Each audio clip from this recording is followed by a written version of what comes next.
Hey, it's Blake and Dave, and we're back for another weekly movie stream. Dave, it's our second of the year. Feeling good, feeling fresh. How you doing, man? Yeah, I'm doing pretty. I'm here. You're here on time too, so God bless you for that. It's a New Year's miracle or something. We'll see if it ever happens again. I'm gonna enjoy it while it lasts. Yeah, exactly. How about you? I hear it's monsoon season. Apparently, It is. Once every 500 years on the West Coast. Yep, I'm collecting 2 of every beer so I can float off and save the alcohol once the water apocalypse comes for me. So, it's going too much water. Like California's definitely overcorrected. I'm not gonna lie to you. I walked out. Hey, Avery. What's up, Avery? What's up, Vicky? What's up, Mediocre Hawk? Nice to have y'all here. I went out on the beach the other day when we had a clear day before it started raining again, and you can see where the swell comes up by like the wet sand, and it came up. It came up higher than I've ever seen it, and I was like, this is gonna be a problem. Like close to the that's the plan, Nikki. Yeah, you're talking about close to the volleyball courts? Oh yeah. Oh, absolutely.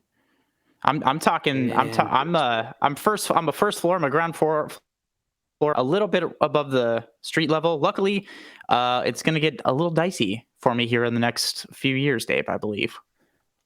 Wait, why? Because the sea levels are rising. All these things are happening. Oh no! To build a seawall, it's going to be like Blade Runner 2049, but it's Los Angeles 2023. So I mean, I feel like there's been a lot of talk about like, well, why hasn't California been collecting all this rainwater? Because we're stupid. I mean, obviously, fair. But no. I don't think there's ever been this much water in our lifetime. I don't think. Yeah, there's not a good capture system for all this, but the way we get it, obviously, it snows up in the mountains, and then it trickles on down to our little desert here. It's rough times. We need the rain, but it's crazy. Beachfront property is gone. But anyway, have you had a good week? Easing back into work, Dave? Doing all right? Yes. No. No, we're going to post office. It's never all right. Our upper management decided they wanted to fuck everything up. So good times. Sick, dog. Sick. John, what's up, buddy? Yo, John. Hey, man. I haven't gotten to watch anything extra other than stream stuff. Oh, did you? What'd you watch? I did, actually. I watched A Pale Blue Eye. Oh, how was it? It was actually really good. I don't know what that is. So it's a Christian Bale movie. It's like he's a detective, and his sidekick ends up being Edgar Allan Poe. Ooh, that's interesting. Yeah, it was actually really good. Very, very gritty. Documentary, I assume. No. No. Sounds good. Wasn't funny, Blake. I know. Sorry. Whatever. I'm just out here trying my best. I'm losing my mind, Dave. I was hired to cut a short film, and I'm in the process now, getting the assembly cut together. It's a lot. There's a lot going on, but a close friend of mine, Sarah, directed it, and her and DP Rob did a fantastic job. So I'm really excited about it. So that's what I've been working on, and I will keep working on until my eyeballs fall out of my head. Great. But, that's the way I like you. Speaking of horrible death, you want to talk about some movie news, Dave? I'm not sure how they're correlated, but yeah, let's do it. Need to transition somehow. Do you got something, or you want me to start? I got something. Okay, hit me. Actually, I want to save this one for... Okay, for like the dramatic reveal later in the movie news segment. I know. Chloe once said she was joining tonight. I wanted this one for her to hear this one, so I'm gonna go with a different one. Righteous. Apparently, fucking what's his name? Francis Coppola. He's got a new movie. Oh, hey, there she is. Hey. Well, shit. Okay. I'll do this one anyway. I already said his name. Yeah, keep talking about it. Coppola's got his own movie that he has bankrolled himself, and he bankrolled $120 million. Yep. Called Megalopolis, and apparently it's not going well. Dude, Pizza's in the Discord had mentioned this earlier today. I saw, and I was excited for this film. I think Francis Ford Coppola is a great director. Partially insane, if not mostly insane now. Yeah. But the man is one of the, the classic directors, especially of his era of cinema. Mm-hmm. But yeah, her people are like leaving, and like it's under some serious issues. Oh, pizzas. Oh, man, we're gonna get there. You're blowing your load before we're even stroking it, dude. Come on. It's fine. Join the club.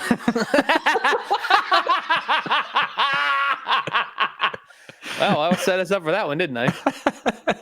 Yeah, he did. So the thing also with Francis Ford Coppola that I do find interesting is that this obviously isn't a mediocre rock. This obviously isn't a new thing with Francis Ford Coppola. Like the production of Apocalypse Now, there's a great documentary called Hearts of Darkness about the making of Apocalypse Now. I love that movie. And he almost like killed himself and stuff. There's all these things that went wrong. It went forever, like way over budget. And everybody in the trades was looking at this thing like and talking shit about it. Like this thing's going to flop. And it comes out and it was, it's one of the best war movies of all time, in my opinion. It's a classic film. Wow. And I love it. It's kind of like the James Cameron thing where everybody, spends a bunch of money. Things go wrong in the production. Everybody talks shit. He releases it and he's just rolling in the dough, making $2 billion like a boss. Okay. So, we got a little prequel chat going on in the chat. I don't know, man. I got to rewatch the Star Wars prequels. We're going to talk about some Star Wars stuff later in the stream, actually. Yeah. But, I liked them. I went, so my brother took me to watch them as a kid. I haven't seen them again since. I will say, same. I'm afraid to see Jar Jar Binks again. I'm just going to say that. I can't wait to see Jar Jar Binks again. Like coming home after a long day of work. I'm a little terrified. Oh, Lord. Oh, dude. It's, it'll be interesting. It'll be interesting to revisit those. We're going to have to do that on stream sometime, Dave. Because I think that would be fun, actually. Yeah, I think we should. I think we should definitely do some like fantasy versus fantasy shit sometimes. Yeah, I agree. I get a little bit of news. They finally released the trailer for Ari Aster's new film, Beau is Afraid, starring Joaquin Phoenix. Okay. And I saw the trailer. I'm really excited for this movie. I don't like to watch trailers often, but I couldn't help myself. So I dug into it, and it looks awesome and weird. I don't really know exactly what it's about still, which I think makes it a good trailer. I was gonna say, sounds about right. Yeah, it's actually exactly what I really, really hoped for. Don't worry, pizzas, we're ignoring you. Yeah, we're ignoring the chat. But I am very, very excited for this movie because it looks like it does have that unique vision that Ari Aster brings to his films. So I don't know what to make of it because it kind of seems fantastical. Like there's some interesting set stuff in the trailer.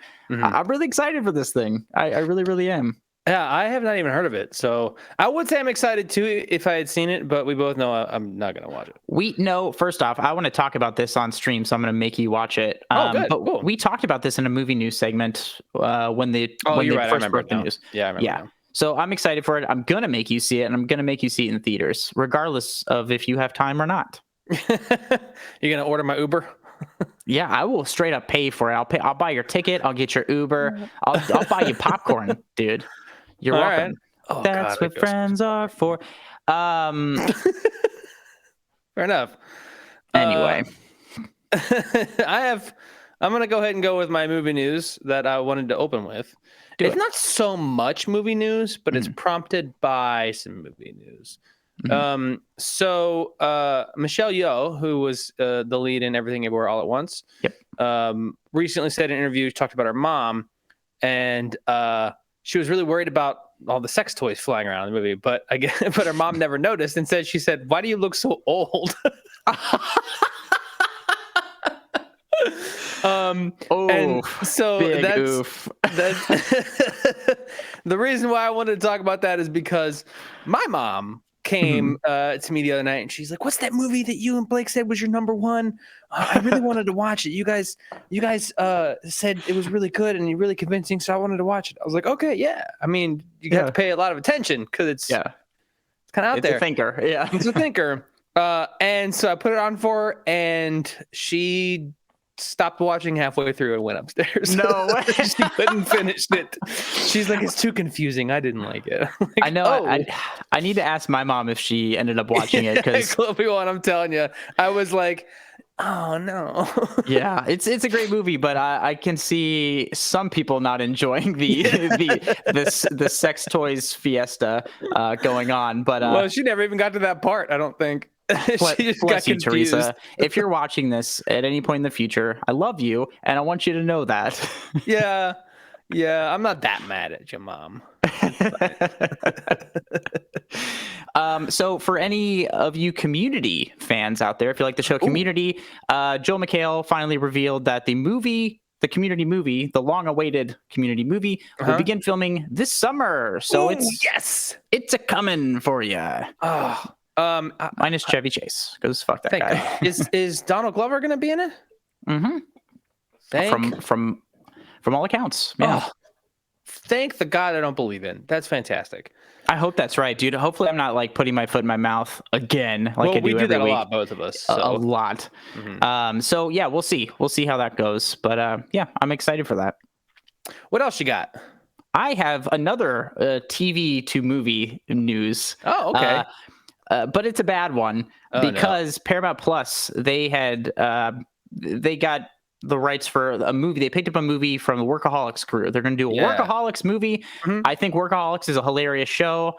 It's been off the air for 5-ish years now, but they're supposed to do it. And 5 weeks before production began, they're like, nope, just kidding. We're not doing it anymore. That's so fucked. Bye. So that's so fucked. Yeah, Adam Devine put out a in-character response to it. Yeah. Talk about loose buttholes. He's like, this is the most loose butthole thing that could have happened to us. I was like, oh no. So I think they're shopping it around, but he also made the really great pointed out the fact that like this sucks, obviously not just for us, but like for the crew who now have to find new jobs and all this stuff. It's hard. Production and working in production is tough. So hopefully those people can find jobs and pay their bills.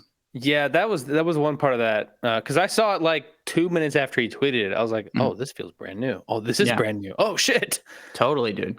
And that sucks. That does suck for all of those people on the crew, like I don't know. It just feels like very shitty that they did that. Yeah, dude. Pizzas. Chevy Chase better not return. By the way, to the Community movie. Nobody likes him. Chevy Chase. I can't tell if you're baiting me or not. I feel like he's either baiting you or that's the worst take Pizza's ever had. I mean, say what you want about the man's comedy career, but by all accounts, he's an insufferable prick. Yeah, by every account ever, he's a piece of shit. Yeah. So speaking of stuff that's not getting the greatest of news, Coyote Ugly 2 got a disappointing update. Coyote is uglier. Yeah. Coyote Uglier. Apparently, it's the most on brand for Hollywood update ever, which basically just says that they hit a roadblock. They can't say what it is, but there's an alternate idea. They can't say what that is either. But they like the original idea. This idea better than the original one. So, listen, Professor, it's still happening. Professor, I don't have the paper done, but it's like almost done, and it's really good. But also next week, I'm going to turn in another paper, and that one is going to be even better, dude. Just trust me. Don't say anything, and definitely don't give me an F. It'll be fine. And also, you liked the first one. I think Coyote Ugly 1 is fine. Never seen it. It used to be on TV a bunch, but I watched it probably 2-ish years ago during Christmas. It came on TV, and it's fine. It's not like I don't think it's a great movie. I don't know if it necessarily deserves a sequel, but I don't think it was like a terrible film. So that's fair. Yeah, and also Pizzas. I'm sorry I keep coming back to this, but you should look up all the stuff about Chevy Chase, not just from the people from Community, from like all of his colleagues ever. Nobody has a nice thing to say about him. Everybody on SNL hated him. Everybody he's ever worked with, he was an asshole. Yeah, but judge for yourself. I'm not telling you how to feel about the man at all. But I am. He's a piece of shit. Davis. Yeah. So I can't ignore the chat. You're too interesting. Chloe one saying that Coyote Ugly was your top coming of age movie. Interesting. Okay. Well, hey, everybody has their thing. I'm not here to judge you. Again, I don't think it's a bad movie, but is it a coming of age movie? Yeah, totally. Oh, because like the I girl guess, like I don't know. she like moves to like New York and she's trying to be a singer, and she yeah, that is true. Actually, Dave, you would like that movie. Really? Jordan, can I get a consensus in here that Dave would like Coyote Ugly? If I'd seen it, I would agree. Hey, Jordan agrees. Wait, hang on. It's Raccoon Pretty, and that's it. I mean, I'm not knocking it. I've never seen it. I don't even, really fully understand the concept behind it. I'm sure. Don't go out of your way to see it. Don't go out of your way. But like, if it happens to be on TV at some point or something, and you're like, hey, this is something that I've heard of, yeah, give it a watch. It's fine. It's fine. John, I wouldn't doubt that for a second because you seem to give us all the interesting tidbits. So, oh yes, actually, I actually have heard that. I can confirm that I've heard that, but I cannot confirm if it's true because I don't know. But I have heard that. I'm like really on it. So yeah, I think. What pizza are your chat's getting censored? Oh, weird. It could be a settings thing in your chat. Coyote Ugly. Oh, I bet you the chat is censoring it because it thinks the word ugly is like people talking shit. Oh, that's in the hilarious. Chat. Oh my God. The name of the movie is Coyote Ugly, starring lots of people you might have heard of. That's crazy. If you were alive in the early 2000s. Do you got any other movie news? Yes, I have one little bit of movie news. I guess Ugly is censored. It's not my choice. Take it up with Twitch. Right. But I do have one last little piece of movie news. So it just came out an article. Speaking of Joaquin Phoenix earlier, his wife, he's married to Rooney Mara. She almost quit acting after her experience on the set of 2009's A Nightmare on Elm Street, the remake. Wait, who is this? Rooney Mara. Oh, shit, for real? Yeah. I love her. I think she's an incredible actress. And I didn't remember that she was in the movie because I saw that movie when it came out. It's bad. Oh no, it's really bad. The Friday the 13th remake as well was really bad, but this one might be worse than that because I remember it and I remember it being really bad. So I didn't know she's in it, but she almost quit movies, and so from that performance though, she met David Fincher, who put her in. She was in The Social Network for that like opening scene. Yes. Which she was incredible in, and then from there she got cast as the lead in The Girl with the Dragon Tattoo.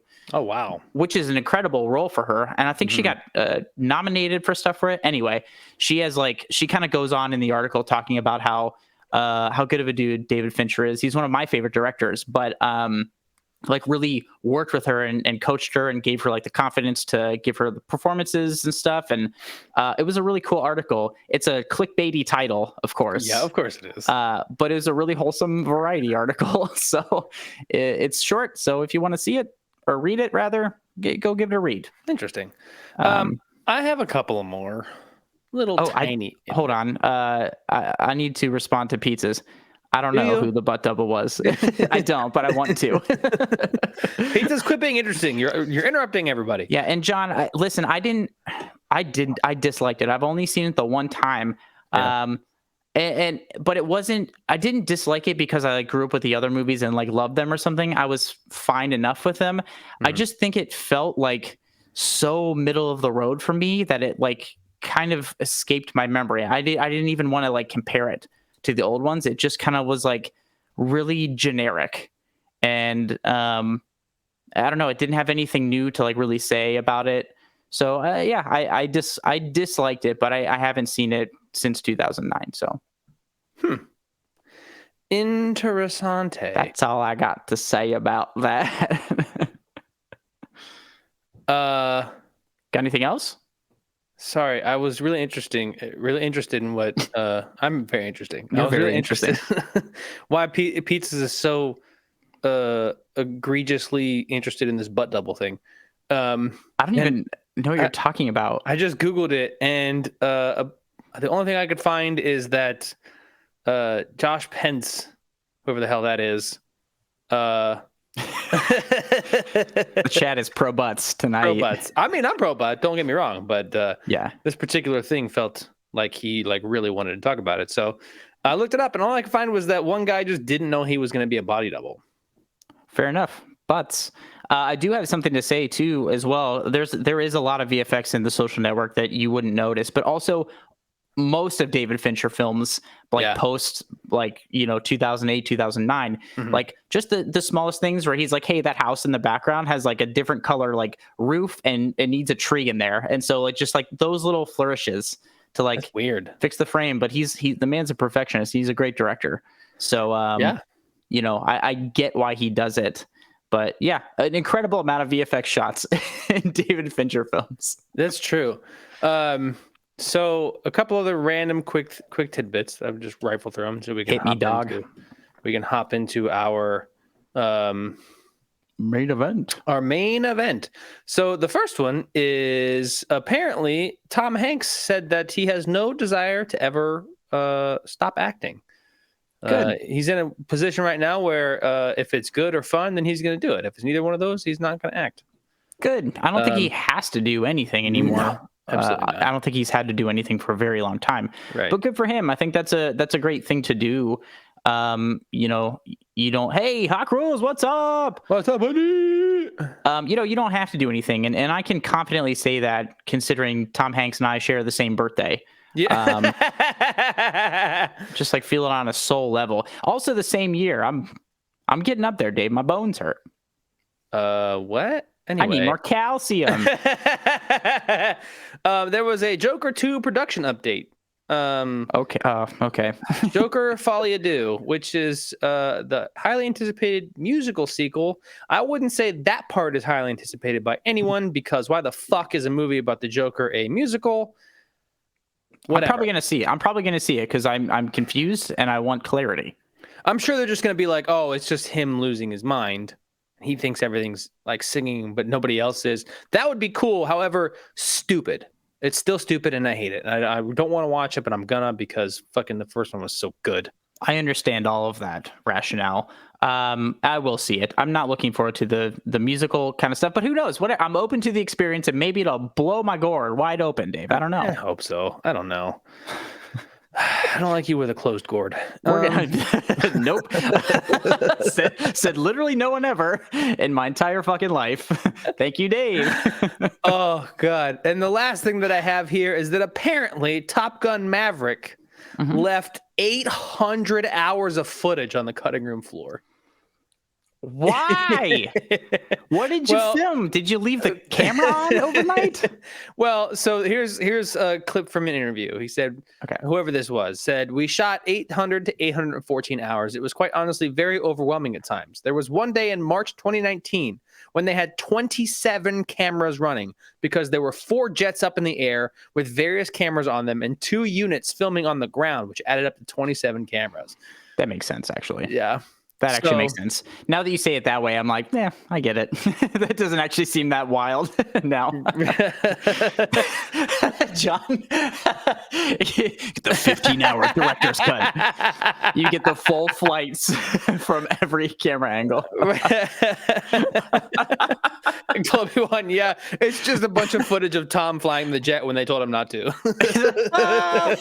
Woo! I'm awesome. Do you know how much fucking money I'm making? Oh my God, that's hilarious. This is insanity. Oh geez. Well, tell Chrissy to shut the Golden Globes off and come hang out with us and talk shit. Yes, we need all the Golden Globes. Happens every year, dude. I worked at the Golden Globes for 2 years in a row a few years back, and it's a lot. It's a lot. Dude, I don't want to do it. I never wanted to do it anymore.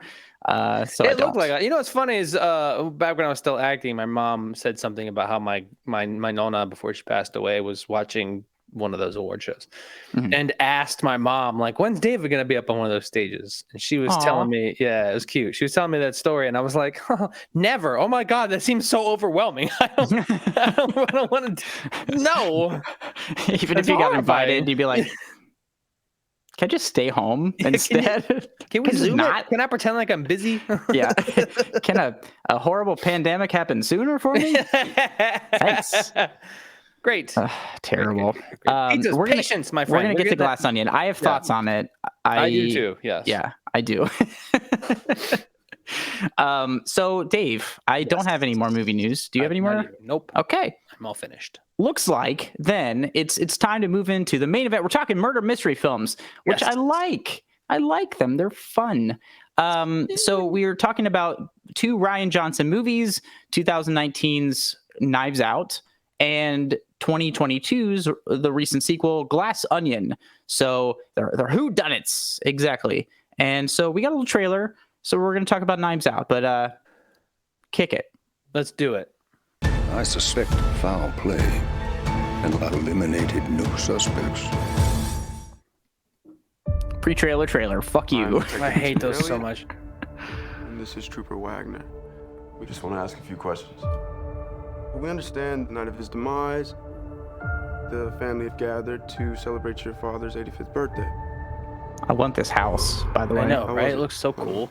The party, Pizzas. pre my dad's death. Oh, it was great.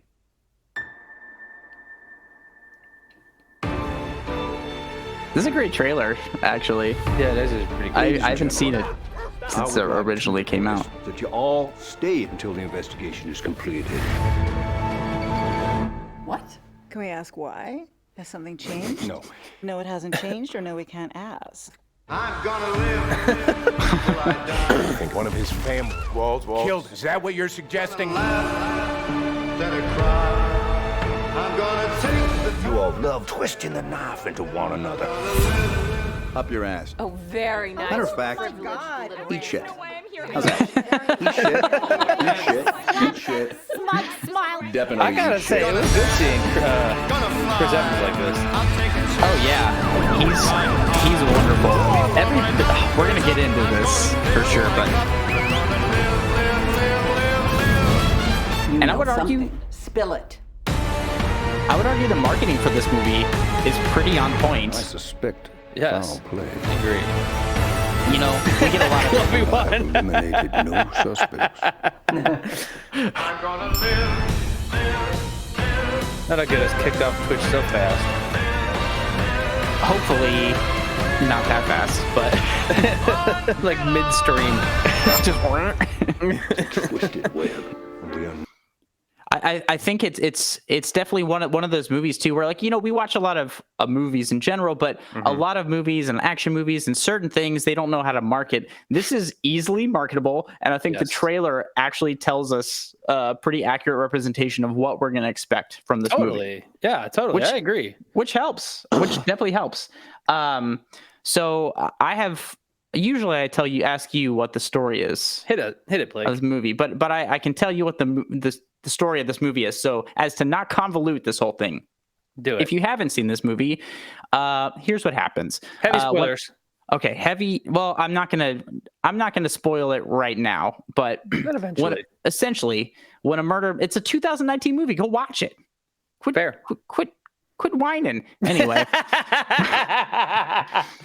when a murder mystery novelist and patriarch dies by apparent suicide, the police, with the help of skeptical, world-renowned detective Benoit Blanc, must figure out who amongst the sketchy family members and sweet nurse is to blame for the murder. It's true. And It's everybody very is true. sketchy as fuck, aside from the sweeteners. Everybody's so sketchy. And this is the first time you've seen this movie, right, Dave? Yes, I had never seen it before. I wasn't that interested in it. I don't know why. Like, I had seen a lot of stuff about it, and I was like, Yeah. you know, I don't know. Yeah, no, and pizzas, I do agree with you, and we're gonna get to that. But what was your first impression, Dave, of this movie? I thought it was great. I was interested the whole way through. I didn't touch my phone the whole time, which is Whoa! yeah. The Dave-o-meter is how often does he touch his phone, and this was 0. So 0. It's like golf. The Dave-o-meter is like golf. The lower the score, the better you did. And you get a golf clap out of me for it.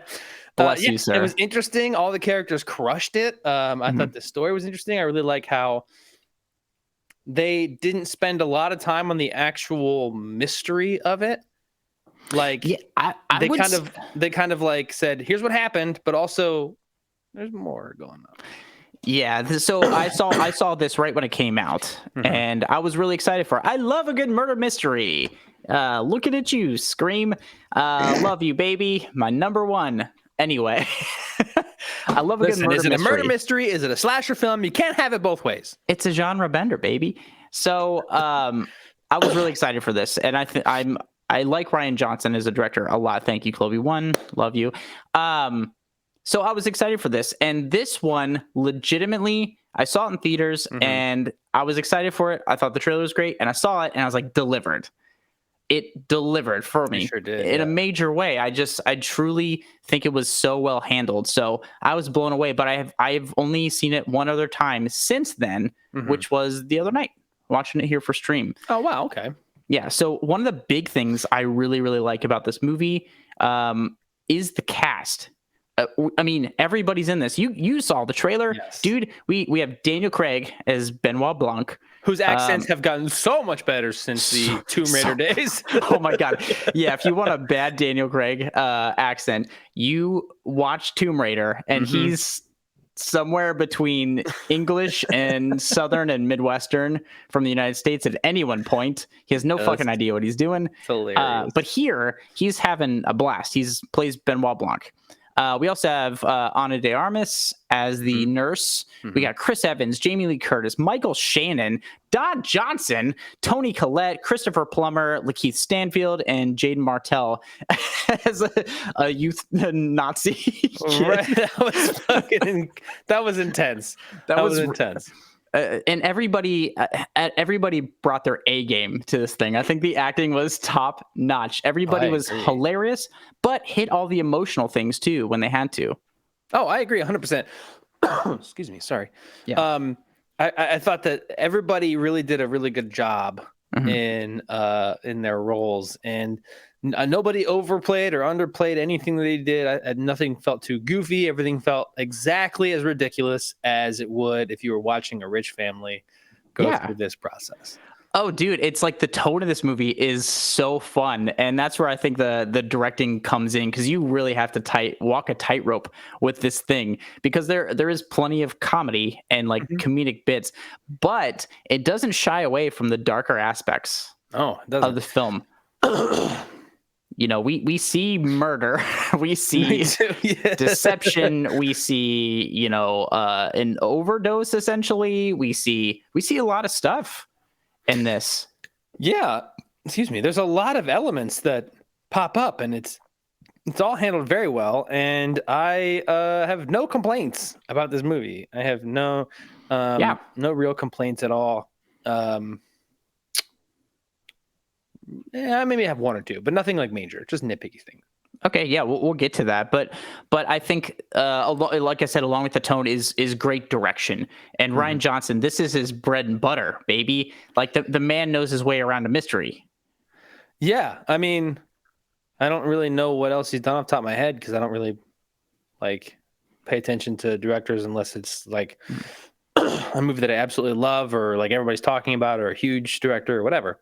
Yeah, we'll talk about it a little more later, but he did we talked about this at another time.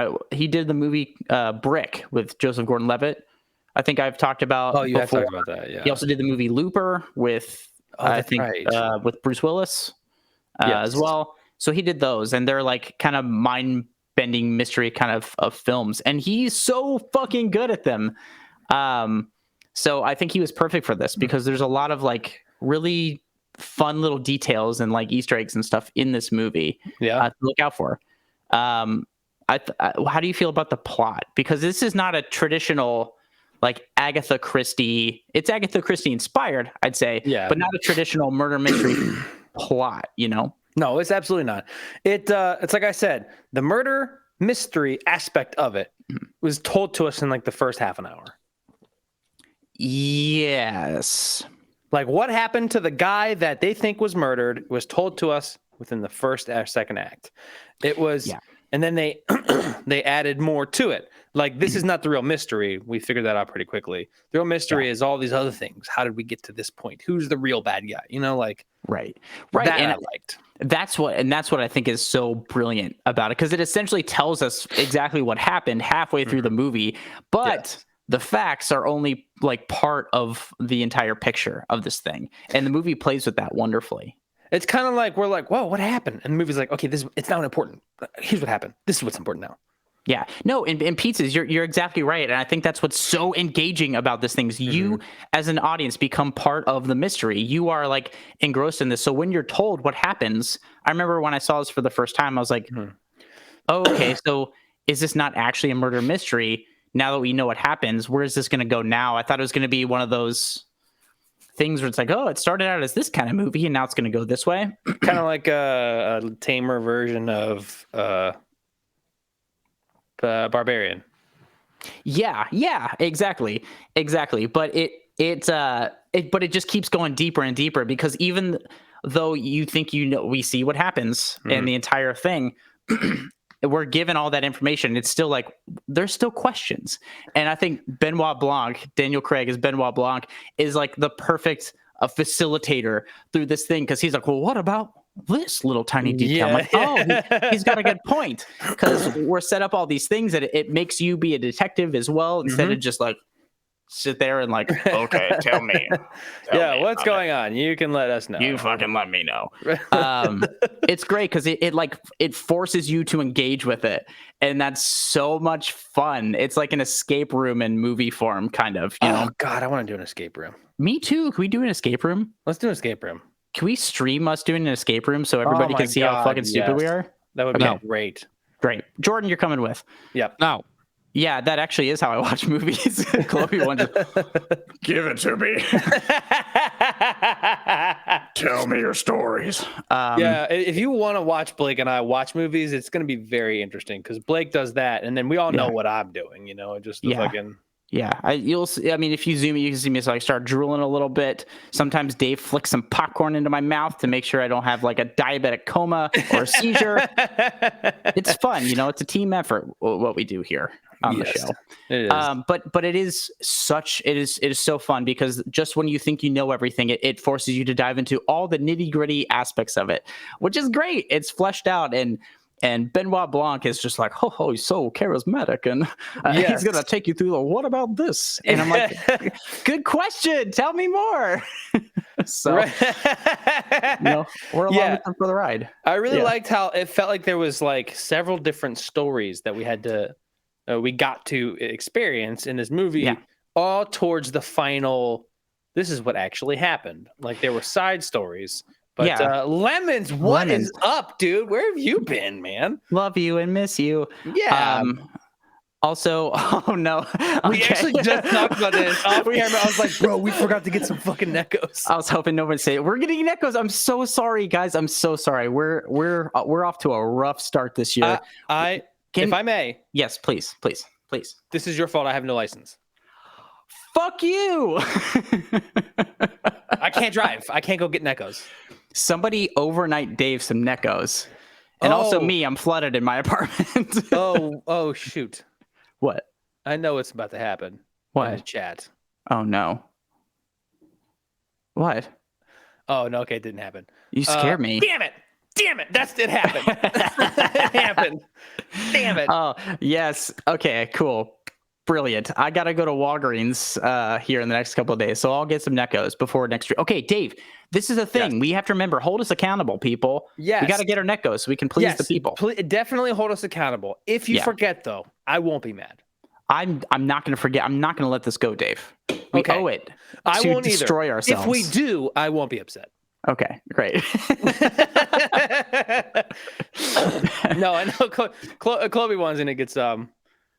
And then I'm screwed. Yeah, well, we're all screwed. But we do it because we love you guys, and you actively hate us. Oh, I knew it. I knew she was going to say that too. Son of a bitch. No, it's smart. It's smart because we gotta have Neckos. But if we run out, I wouldn't be mad. You know what I mean? We gotta have a Necco surplus up in here, Dave. Okay, the end times are near. So, I mean, yeah. Anyway. Right. So one of the things I that stuck out to me this time watching Knives Out is the music, because I think it's hilarious and like perfectly.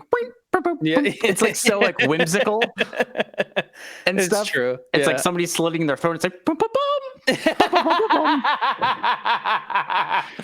Yeah, like, oh. I didn't think about it in the moment, but now that you're mentioning it, yeah, it's actually really funny. It got me. It got me. I was actively laughing at it. But some of the finer details as well. So Marta, the nurse character in this movie, she's, I would say, probably the main character. Oh yeah, I agree with that. She's the protagonist for sure. She has this this little thing, this little how would you say, character flaw that she can't lie without can't lie. puking. Mm-hmm. And so they introduced that early. And I remember in the movie theaters, like, that's kind of weird and contrived. But it does pay off beautifully multiple times. And I think little touches and flourishes like that are fun. I don't like to see puking in movies. I close my eyes every time, and I close my eyes this time too, because I'm like, tell me it's over. It makes me sick. But I do applaud the use of this in the movie. Yeah, I think it was a great little like addition to the movie and the script and whatever. Because I mean, that's such a weird thing. Like, I don't even, is that even a thing for real? But regardless, like, I don't know. I doubt it, but it pays off. It really does. It does. It does. But like little details like that. Obviously we talked about how like shitty the family is. Yeah. You know, yep. I really, besides everybody, playing their parts really well, I think the family deserves everything that is coming to them. Totally. I mean, there's, it's funny because you want to root for, what's her name? Catherine's character, from 13 Reasons Why. I don't know. Yes, you do. I've never seen 13 Reasons Why. She's the main actress. I've never seen Catherine the show. Langford. I don't know who that is. Are you serious? I have no fucking idea who that is. But Google it. Somebody put it on screen. Okay, talk about it. I got it. Talk about it. She seems like, root for her. Who's your character? She's the daughter who smokes weed with. Oh, the college daughter. Student. Yeah. Got it. Okay. You're rooting for her because like, okay, she seems like an ally, but then she turns around and makes that phone call. Everybody sucks. I know, Avery. Well, I suck too. This family sucks. I fucking suck. I don't know anything, man. No, I agree with you, because just like there's like little redeemable qualities about the family that you think like, oh, they can't be that shitty, right? Mm-hmm. They can't be. They are that bad. They actually are. They're garbage. They're all garbage people. Yep. They all do garbage things, except for the grandpa, the guy who dies. Yeah. So if you haven't seen this movie, essentially when the patriarch dies, Harlan Thrombey, which I love the last name. I know. Thrombey. It just sounds like perfect for like the house they live in and all this stuff. Thrombey. The man's a murder mystery novelist as well. So it's brilliant. It's fun to like listen to him talk, but essentially he's like, I hate my family and everybody sucks and has been like, bleeding me dry over the years and like basically keeping latched on for monetary reasons. So fuck them. I'm going to die and I'm going to put Marta, my nurse, who's an immigrant, into my will. And she's just going to get everything because I hate my family. And that'll solve all their problems of being dicks. Oh, it's amazing. I love it. Cleveland, no, I'm not sick. I'm just allergic to the Midwest air. Yeah, it's true. But Marta doesn't know this. So when it's revealed at the will reading, the entire family is like, you bitch. Right. She's so like, mad. I get so pissed. They turn on her so hard. And like just before that, it's so funny because one of them comes like, hey, we just wanted to say like, we're going to take care of you. Mm-hmm. You know, like you've been so great to dad. Like we're going to financially is what I'm saying. We're going to give you money. Yeah. And then 5 minutes, they're like, "You bitch, you're an ass." It's like, oh Jesus Christ. And Marta's like she's like such a sweetheart in this movie, and like she's even talking to Meg, the college daughter of whom I didn't know was played by Catherine Langford, who now I know. Anyway, she's like my college, like that's how I pay for college, and Marta's like, don't worry, you're gonna be taken care of. I'm gonna make sure you go to college and do all this stuff. And she goes, okay, but like, can I just have the money back for my entire family instead? Like, how about instead of that, you just give it to me? So yeah, thanks. and that's when like I was like, damn, I thought she was one of the good ones. Yeah.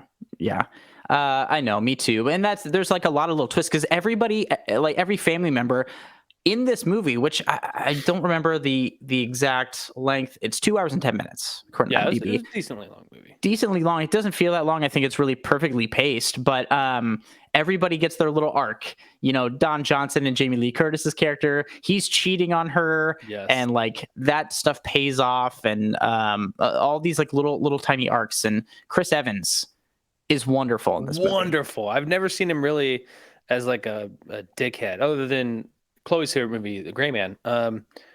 And I barely watched that at all. But I've never seen him as like just like a spoiled rich dickhead. You know, it was great. I think he nailed it. He's so fun in this movie, and he's just so smarmy. And you saw in the trailer, he's like, you know, up, what do you say? Like, up your ass. And they're like, up your ass. And he's like, nope, just kidding. Eat shit. You eat shit. I'm like, it's fun because he kind of gets you on, as the viewer, on his side, because we see how shitty the family is. And they're like, yeah, this guy's right. Everybody sucks. No wonder he's kind of not been around. Right. I agree. But he sucks too. But he sucks the worst, I would say. He sucks the actual worst. The actual worst. It's wild. There's so many twists and turns, and I do have a question for you. So at the end, Benoit Blanc was like, I have, you know, in traditional Sherlock Holmes fashion, is like, I have the answers, and let me take you through the entire thing. I was concerned when he started talking. I was like, oh, is this going to be like, let me explain everything to you? And it was that, but it still worked for me. Sometimes I find that annoying in movies. Yeah, I didn't mind that at all. By the way, was there a question, or if you minded it? Yeah, if you liked it. I know. I was just messing with you, because you did that thing where you're like, let me ask you a question. Here's my opinion. Yeah. Let me ask you a question. Here's my opinion. What is your feeling? No, I know. I'm messing with you. No, I didn't mind it at all. I thought it was great, actually, because I didn't catch any of that. Like, if that was meant to be caught beforehand. That's why I think I like what I liked about it, because you are putting my headphones in peril, dude. I still, you know, as a constant reminder, I keep these on my desk. Rest in peace, old buddy. That's my favorite thing that's happened so far. Gotta keep my anger in check. Oh God, hilarious. We'll see if I can push you. And then you'll have 2 pairs of broken headphones. I'm gonna be bankrupt by the end of this year, just buying headphones after headphones after headphones. I'll tell you what, if I piss you off again to break a second pair, I'll buy you the 3rd. My tax guys can be like, you cannot write off all these headphones. You fucker, see somebody. You'd be like, my business partner is a fucking health hazard. Take it out of his taxes. Oh, fuck. Yeah, so was it supposed to be caught? Was that supposed to be caught? Like, what actually happened? Or is it, like, meant to be an actual reveal? I think it's meant to be an actual reveal, because I think unless you're sitting there taking notes and like pausing the movie and like writing things down, and then like before he reveals it, you're like getting your string board out and stuff, there's no way. So I think for time and efficiency's sake, I'm glad he says it, because he brings up a lot of things that like, no, I didn't think of. And he also, I think, reveals some things that he noticed at the end that he didn't let us as the audience onto, which is fun. And he does it in a fun way, because he's like a Southern gentleman or whatever. And it's like just charming the way he does it. Yeah, it's great, because like when he's going through the here's what happened thing, he points out things that somebody says in passing, or somebody points out in passing. Like just little things that if not if he didn't point it out to us, I would never have caught. Like I remembered when he pointed it out, but I would never have caught it, you know? Well, there's even some things, again, this is the second time I saw the movie. There's some things this time that people say, I'm like, oh, I think that comes back later at some point. But I could not for the life of me remember how. And so at the end, even though I knew something was coming out of it, he brings it up. I was like, oh, yeah, no, this guy knows. Yeah, he knows. This guy knows. He gets it. Can I tell you something a little, not embarrassing, but like an association I made? Okay, yeah. From this movie. Yeah. It's not a good association, so judge me at will. Okay. It made me think of a more clever version of, remember a few weeks ago we watched Who Killed Santa, the Murder mystery. Oh, come on. It's obviously not as good, but I was like, but it had me in that mode. Whereas like when I watched more of those episodes, by the way, I don't know if I told you that. I did. I watched 2 episodes of the actual Murderville mystery show. And I was like, because I'm like, oh, it's fun. It's like fun putting together a mystery. And I'm like, oh, I'm like listening to everything everybody's saying. I'm like, oh, that's like specific. That's got to come back in the end. I'm bad at these things, to be very clear. I'd be a terrible detective. But like when I was watching this movie again, it like gave me those kind of feelings where I'm like, oh, somebody said that thing and that comes back. Anyway, Murderville Mystery, Who Killed Santa? Don't watch it. Watch it if you want. Don't. I disagree. I think you can watch it around Christmas time, but you got to wait another 11 months. They'll probably be taken off Netflix by then. It's not going to be as fun if you don't watch it around Christmas time. It needs that little extra oomph to get you across the finish line. Yeah, you have to be a little bit more generous. Yeah. Oh, Lemons, that's okay, man. Yeah, thanks, dude. I appreciate it, though. No worries. You're good, no worries. buddy. Any of you guys, any follows or subs or anything like that you guys give us, we appreciate deeply. You don't have to. You never have to. You're never obligated to us. We're just happy you're here, hanging out. Yeah, I agree 100%. We love you just being here hanging out with us. And if you want to throw money at us, that's fine by me too. Yeah, we'll dance for you. No, I won't. Dave will. I might. Hang on. Wait a minute. I It's might a only little pushing it just to get fucking Neckos. All right. Listen, we're getting echoes. I've been looking up some twerking videos. I'm going to work on it. No promises, chat, but I'm going to do my best. Oh, no. Oh, yeah. Okay, Dave's give us. That's a great prompt. Okay, well, I need a sentence to say. I'm just gonna try and come up with shit up top of my head. Yo, thanks, Mediocre Hawk. We appreciate it, buddy. Love to have you back. Oh God, I need like an actual thing to say. Otherwise, I'm gonna just butcher the shit out of it. And you know I don't like to do that. So if somebody give me a phrase to say as Benoit Blanc, and then Blake, it's your turn to do the same phrase. Yeah. After that, I'm gonna butcher this for sure, but I probably will too. I usually need practice. I've never done his style of Southern accent, so it's gonna be it's very specific. Can I also admit something embarrassing? Of course. I wasn't sure what kind of accent it was at first. No.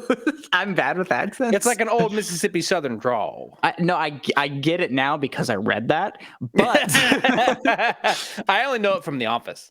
But like literally the first time I saw this movie, I was like, what kind of accent? Where is he from? But I couldn't tell if I was just confusing it because I know Daniel Craig is not an American.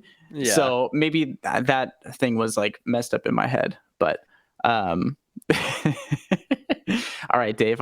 Nobody's given us something to say in Benoit Blanc's voice. So oh wait, here we go. Oh no. Oh no. Okay. Yes. Okay, hold on. Benoit Blanc. I just want to lie on the beach and eat hot dogs. Oh, that's good.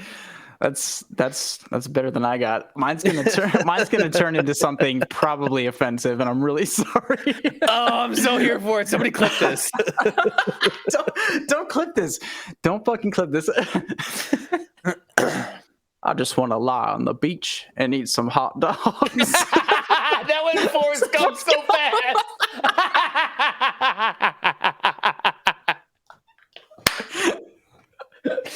Oh, it started out Benoit and ended up Forrest. It was fantastic. I'm dying. I'm so embarrassed. I love it. Your face is so red. This is amazing. I'm living for this moment. I'm being honest with you guys. I am living for this The moment. White Claw just hit me. Whew, okay. What a great phrase. I'm not crying. You're crying. Oh. I just want to lie on the beach and eat hot dogs. Oh. Dang it. God dang it, Bobby. I hate this. It was Forrest Hill. I'm sorry, Hank Gump.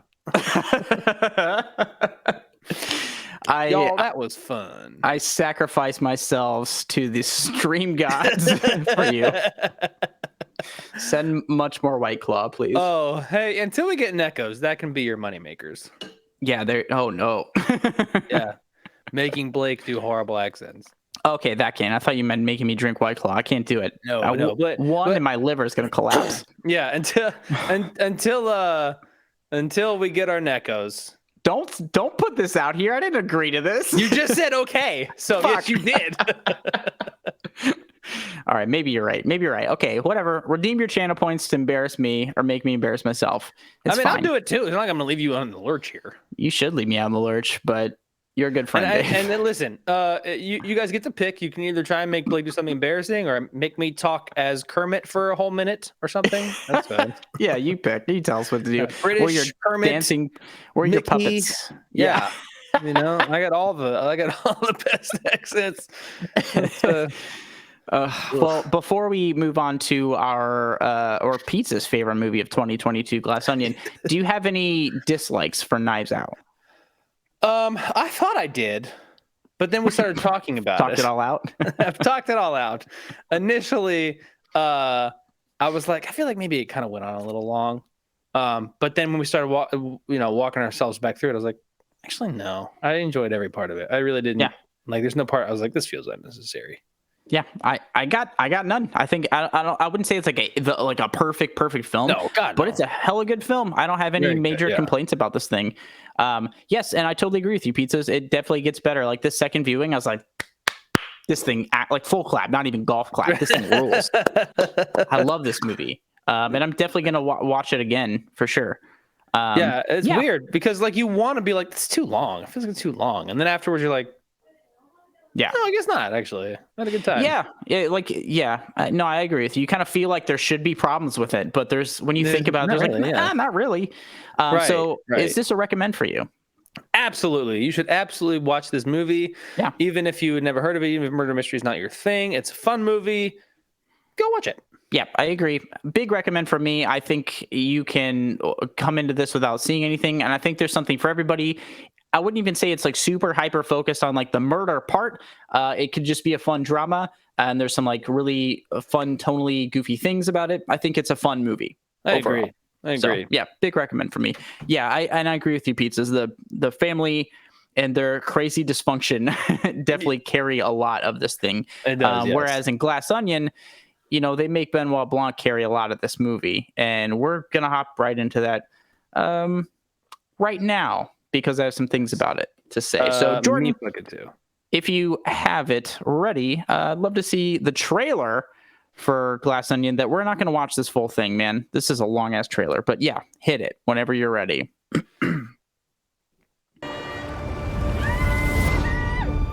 Hello! Oh my God! Hi. Crew, we've arrived. Disruptors have assembled. Welcome, gang. We got a great weekend. Who's that? Benoit Blanc, the detective? Mr. Blanc, I cannot overstate my gratitude to be here.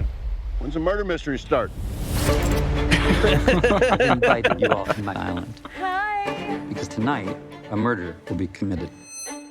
My murder. Once you're dead, will we still be able to talk to you? Yeah, I'm not playing dead the whole weekend, dude. Well, this is truly delightful.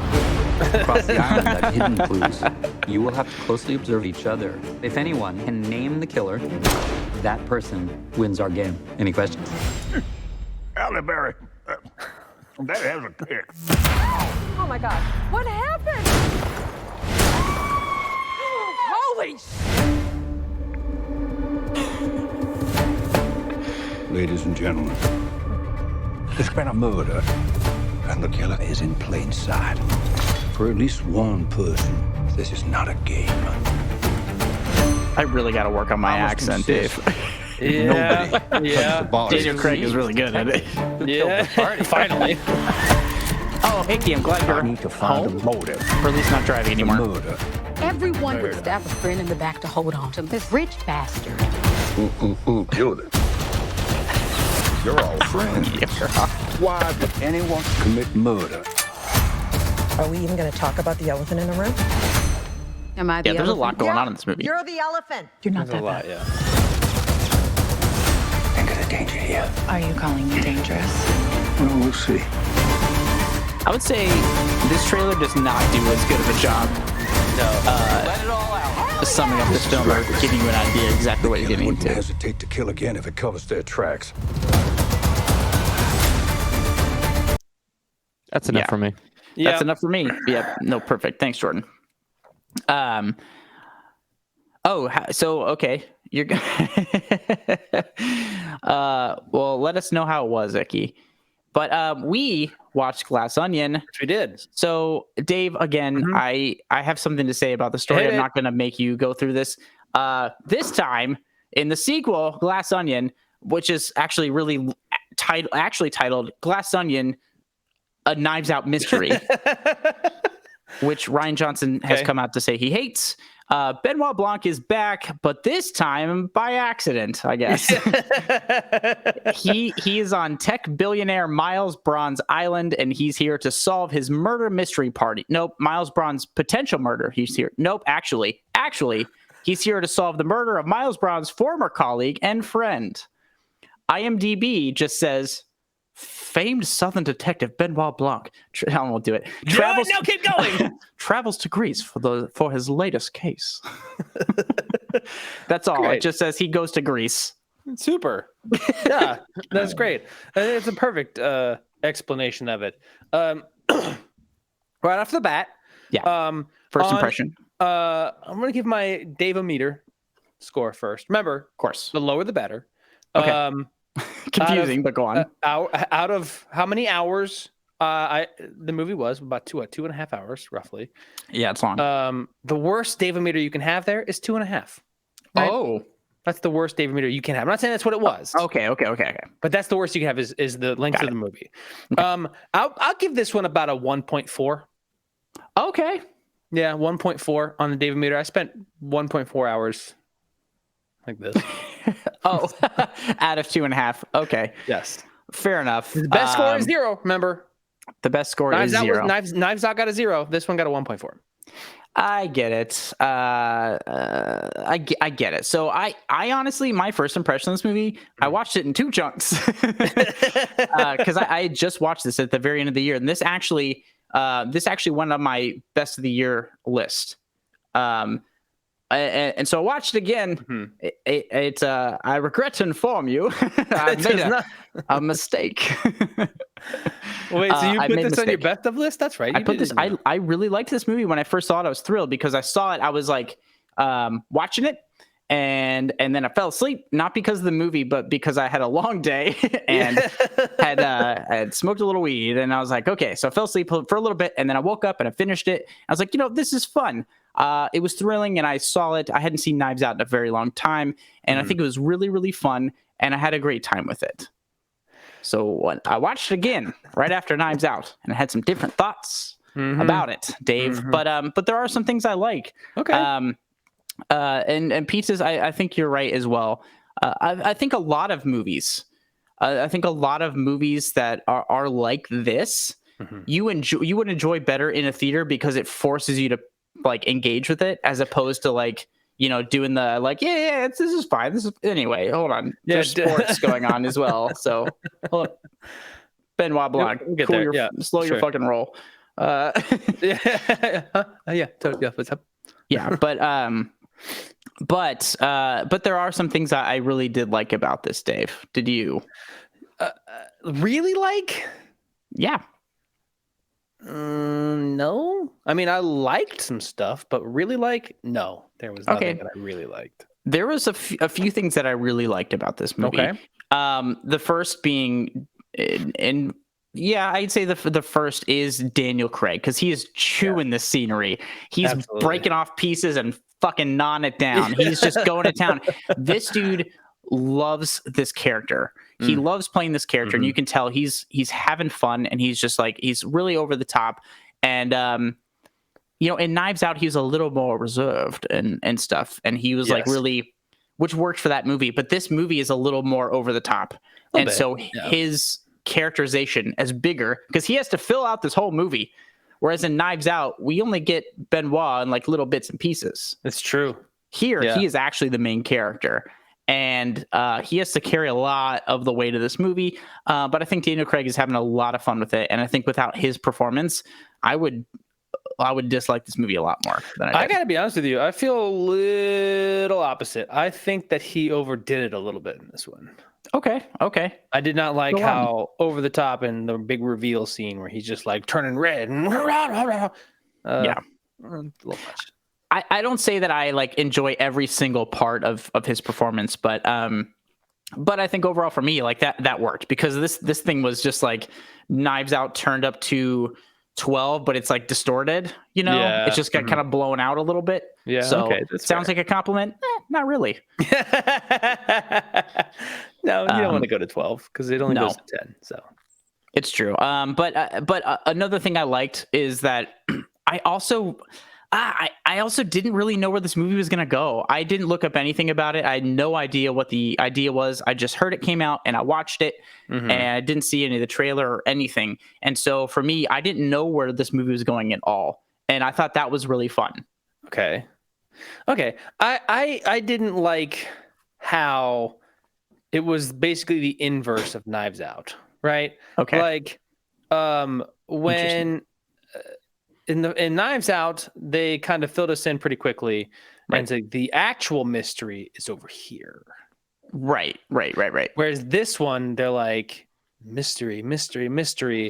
Actually, the mystery is not what you think. It's like, but they kept us in the dark the whole time up to leading to the reveal that actually this is the real mystery. That's a great point. The third act to finally bring us in on the secret, as Pizza said. No, it's a very, very astute point because in Knives Out, it's a murder mystery, and you know that from the very beginning. And this, it's like it's a mystery why Benoit Blanc was asked this island, and then it's a mystery of who's going to kill Miles, and then it's a mystery of something else. And it's like, fuck, just tell us the mystery so we know what we're like getting involved in. Yes, and so while I did think, I think it was fun to not know where it was going to go because I had no idea what was going on. I think I think it detracted from that. I think it lacked some focus there, but we still have a stacked cast in this one. We have Daniel Craig back again, Janelle Monáe, who I think did an incredible job here. Very good, yes. I loved her in this. Edward Norton, who I didn't think did a good job, but I love typically. We got Kate Hudson, Dave Bautista, who's knocking out of the fucking park, dude. Yes, he was. The man's really an actor. We talked about this last week, but Dave Bautista is bringing his A game for sure. Absolutely. He really did well in this movie. Really. And Catherine Hahn, who I love and everything. She was fantastic. Leslie Odom Jr.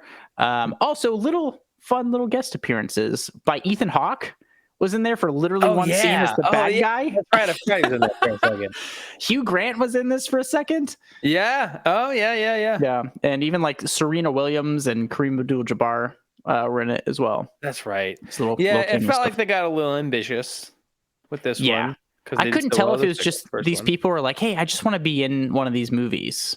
So like I'll be baggage handler 1 or something.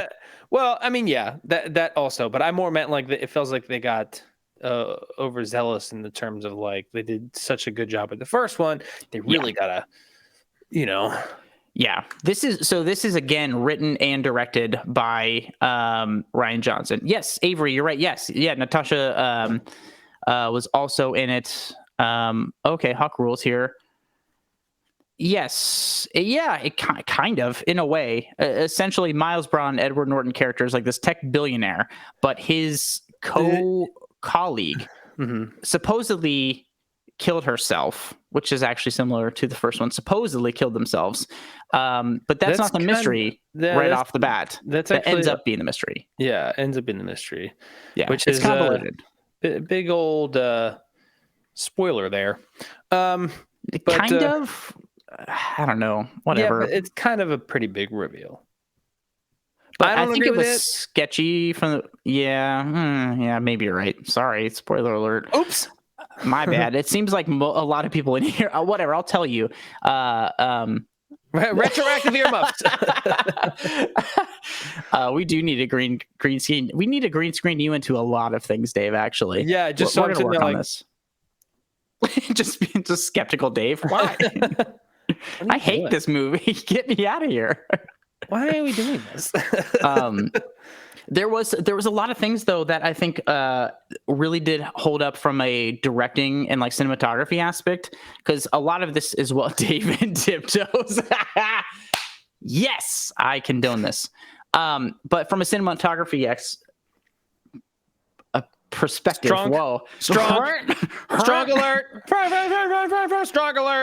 alert. So the Mona Lisa has something to do with this movie. The Mona Lisa is in Edward Norton's like house, and so some of the shots of Janelle Monáe completely are totally like mere like references and stuff to the Mona Lisa and stuff. I thought like cool. Little flourishes like that are really, really great in this film, and like care was taken. But I think you're absolutely right with like oh, we got a sequel, it's got to be bigger, it's got to be better, but it just got more confusing.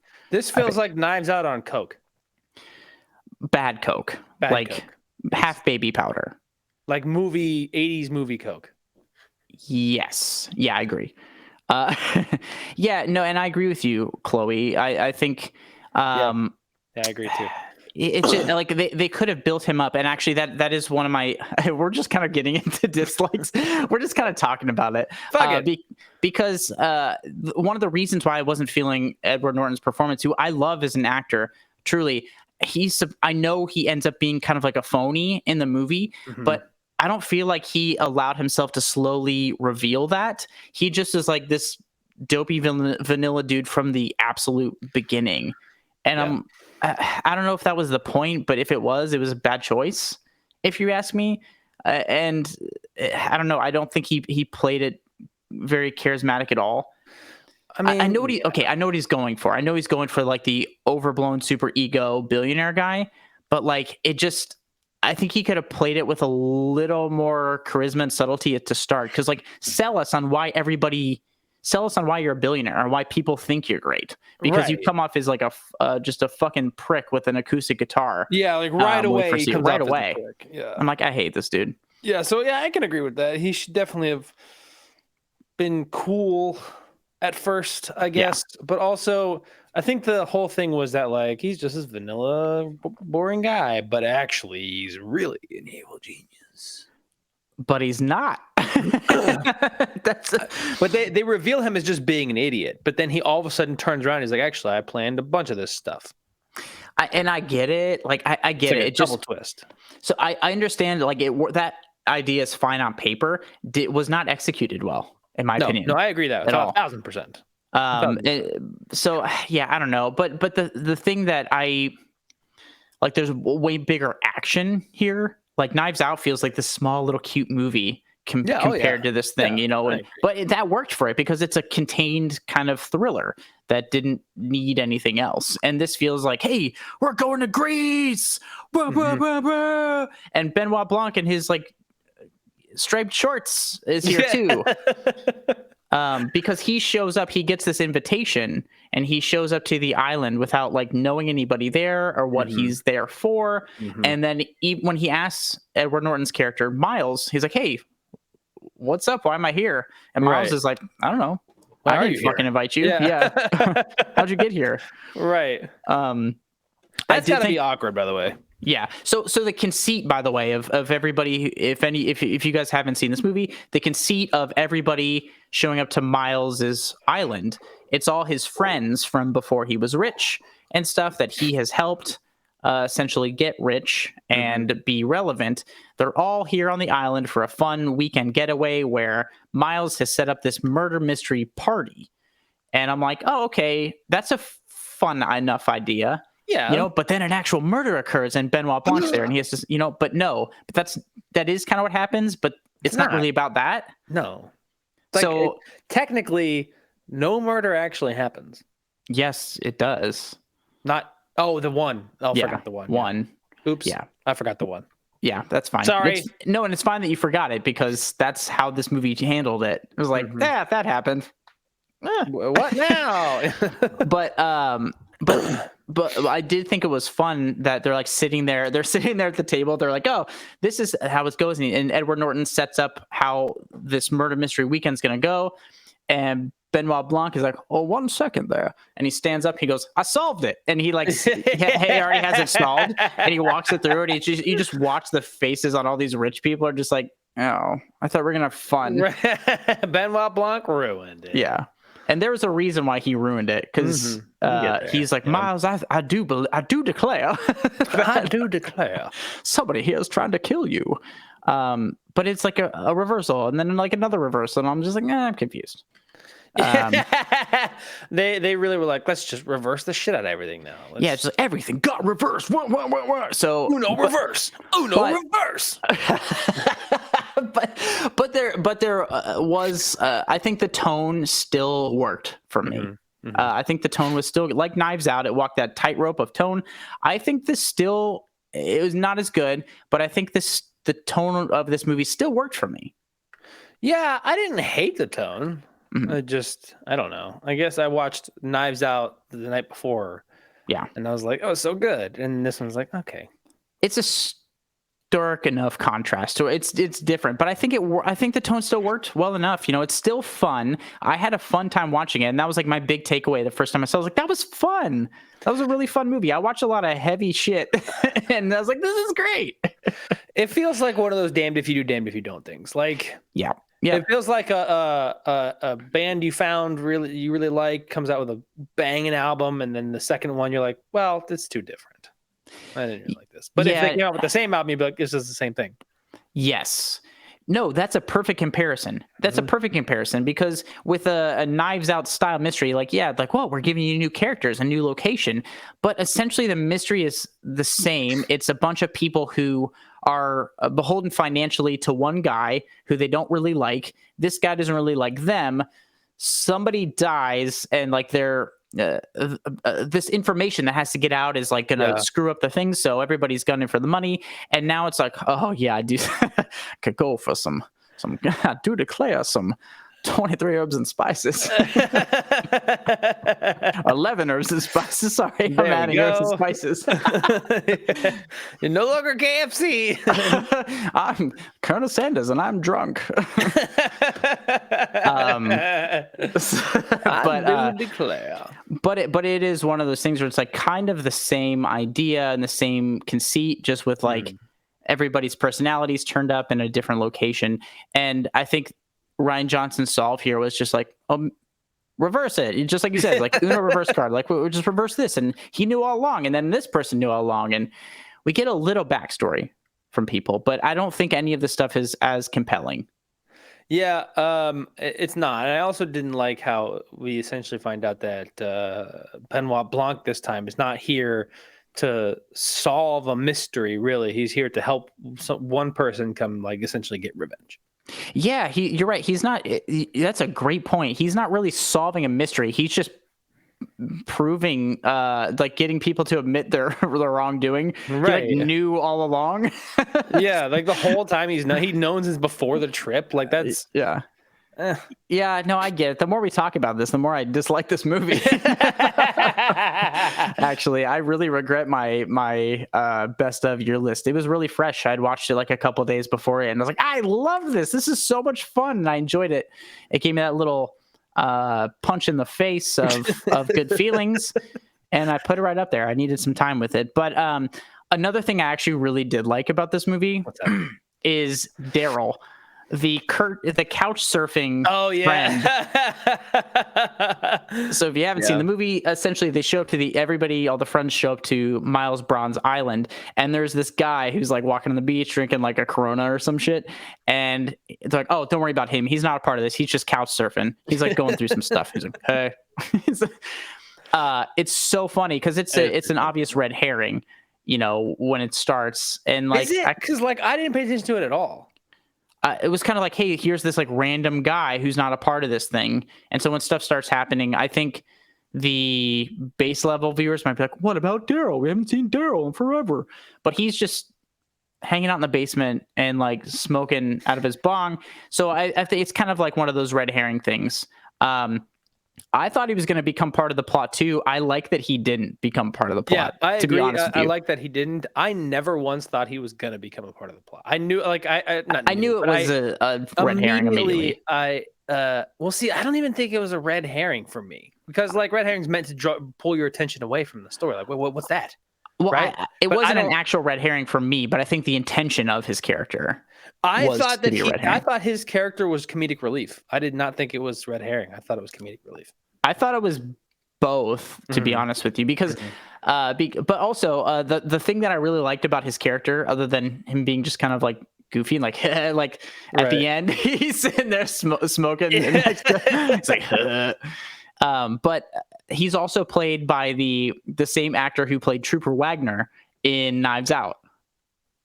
Oh shit, that's funny. Lakeith Stanfield's crime guy friend, police officer. So funny, dude. Like he's like, I want to be in this movie. They're like, well, it's different story. He's like, I don't care. Yeah, yeah. He's like, I don't give a shit. Yeah, I don't think agree with me. See, Blake. I'm not saying you're wrong. I didn't see him as a red herring, but I feel like that was the setup. I feel like that was the intention. Maybe. I don't know. Yeah. I'm probably wrong. Listen, crime guy friend is kind of my my new operating procedure in terms of describing detectives or law enforcement. Crime guy.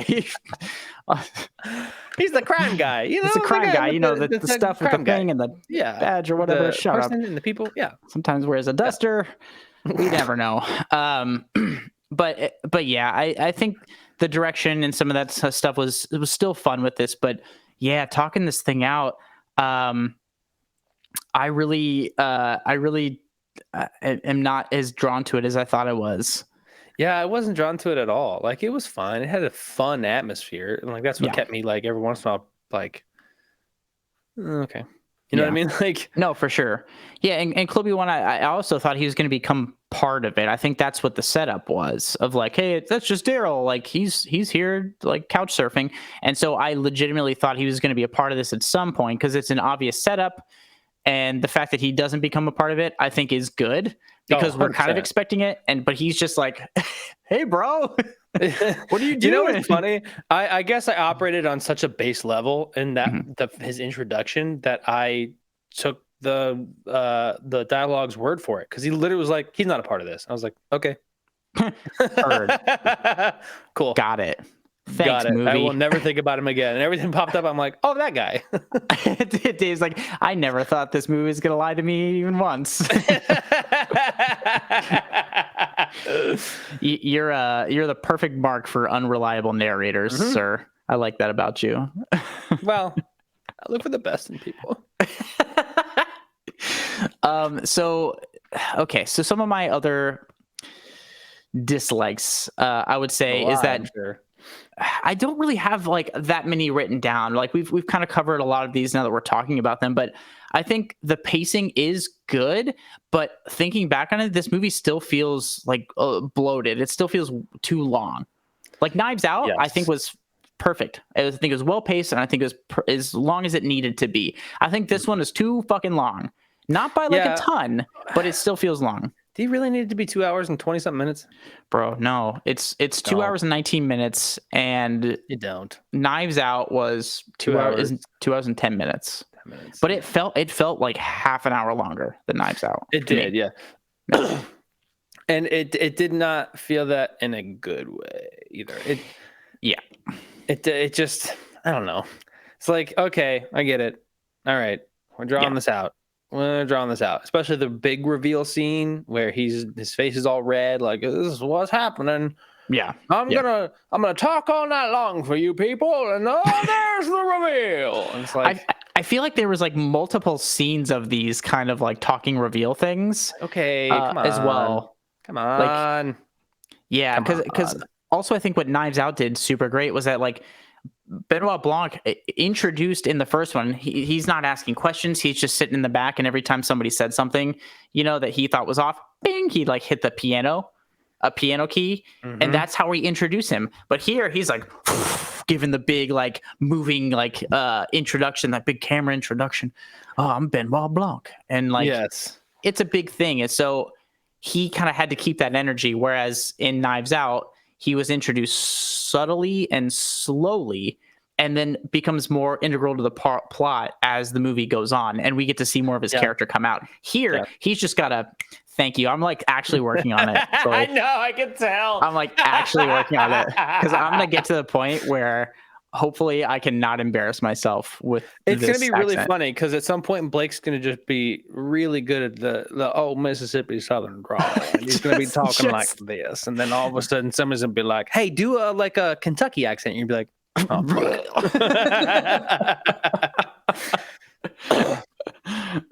You're right. I got to keep workshopping this, guys.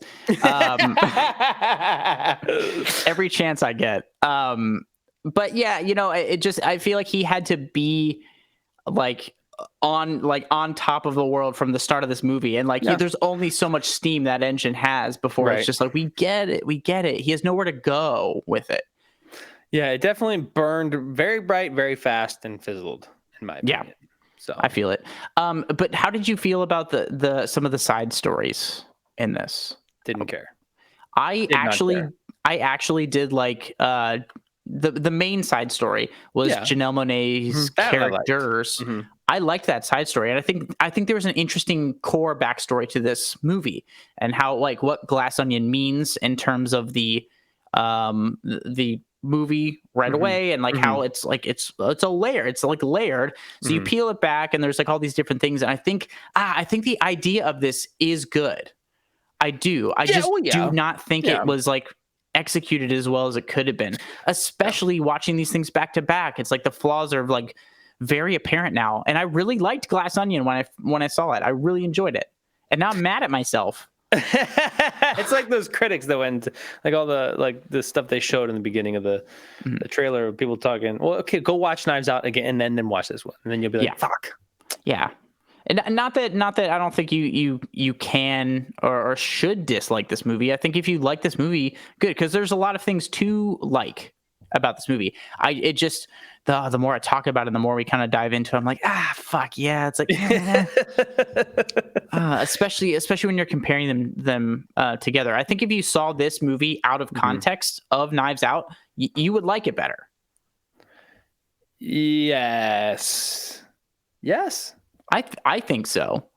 I don't know. I'm thinking how I would feel about it.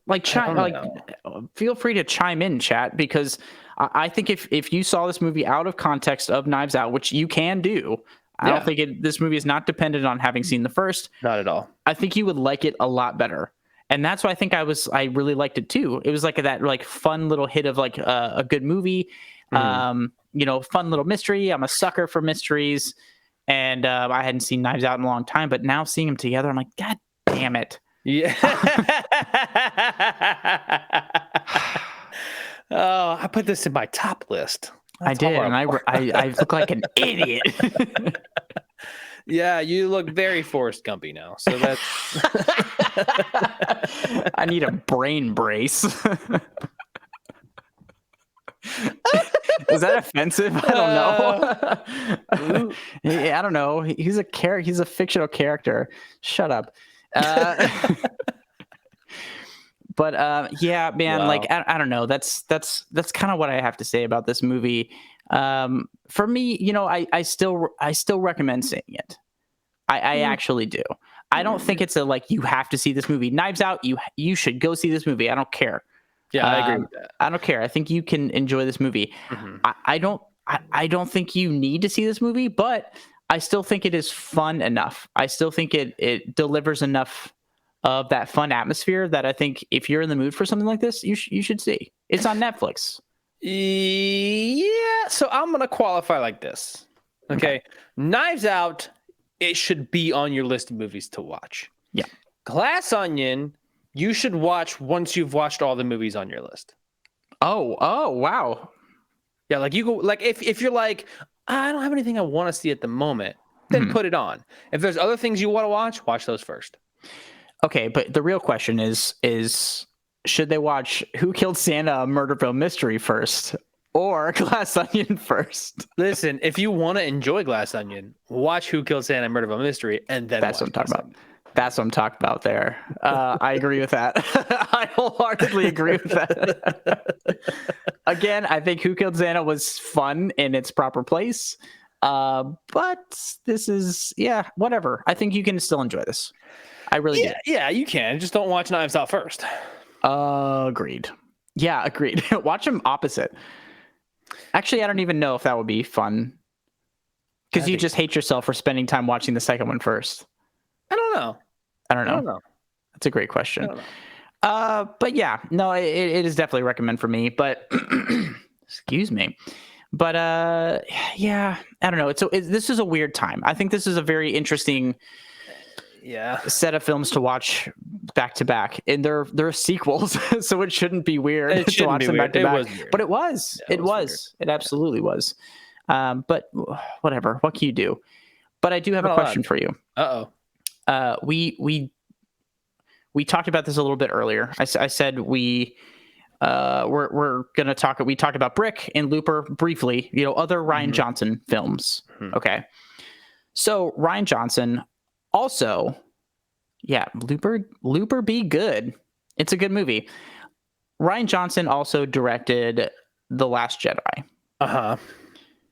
That movie got shit on a lot. I want to know, in terms of the Star Wars universe, how you felt about The Last Jedi. It's backdoor Star Wars conversation. That's the best kind. Yeah. What? Oh, no, wait. I don't agree with that at all. Oh, wait a minute. I'm going to take too much insulin. 1 second. I'm going to go dive headfirst down the stairs. Okay, listen. It's not as good as some of the other ones. Okay. I don't agree with a lot of the hate. I think that if they're going to retcon it, fine. Whatever. I'm not going to miss it. But there was a lot of really great visuals in that movie. And it just... I don't know. I liked it. I didn't love it, but I'm pretty sure I watched like 4 times. Holy shit.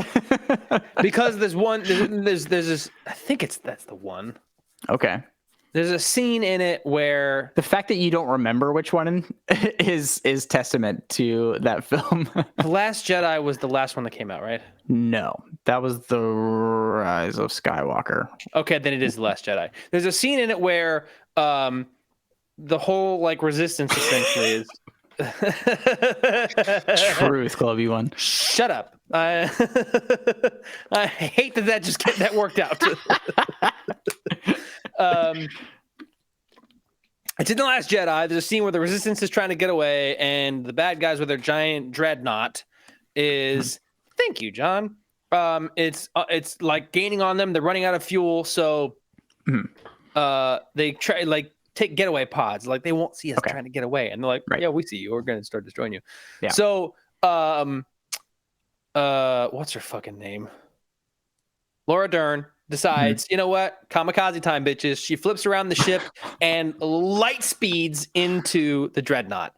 And just as soon as it hits, the visual and the fact that it just goes dead silent, which is what would happen in space, and then it just lingers. And they show it like 3 times before you hear the noise that happens. I was like, oh. I loved it so much. I went and watched it 4 times just for that scene. Oh, wow. Quick diversion really quick. I love that movies now stopped making sounds for things that explode in space. Yes. Thank you. Yes. Thank you. I appreciate that. As a resident space nerd, I love that too. It's fantastic. Yeah, I think it's great. So for me, I'm not a particularly huge Star Wars fan. You know, I grew up, watching the original trilogy. Right. I went and saw the first, the prequels. I saw the first one in the theater. My mom took me. Shout out Hawk Rules. Took us to see that, and then my school took us to see Episode 2, the Clone Wars. We saw it in school. What? Went to the theater and saw it because Midwestern education, I guess. And yeah. I always appreciate the puppetry stuff as well. John. But I didn't care by the time Revenge of the Sith came out. I didn't care. I've still not seen it. I know Josh fucking hates me for this.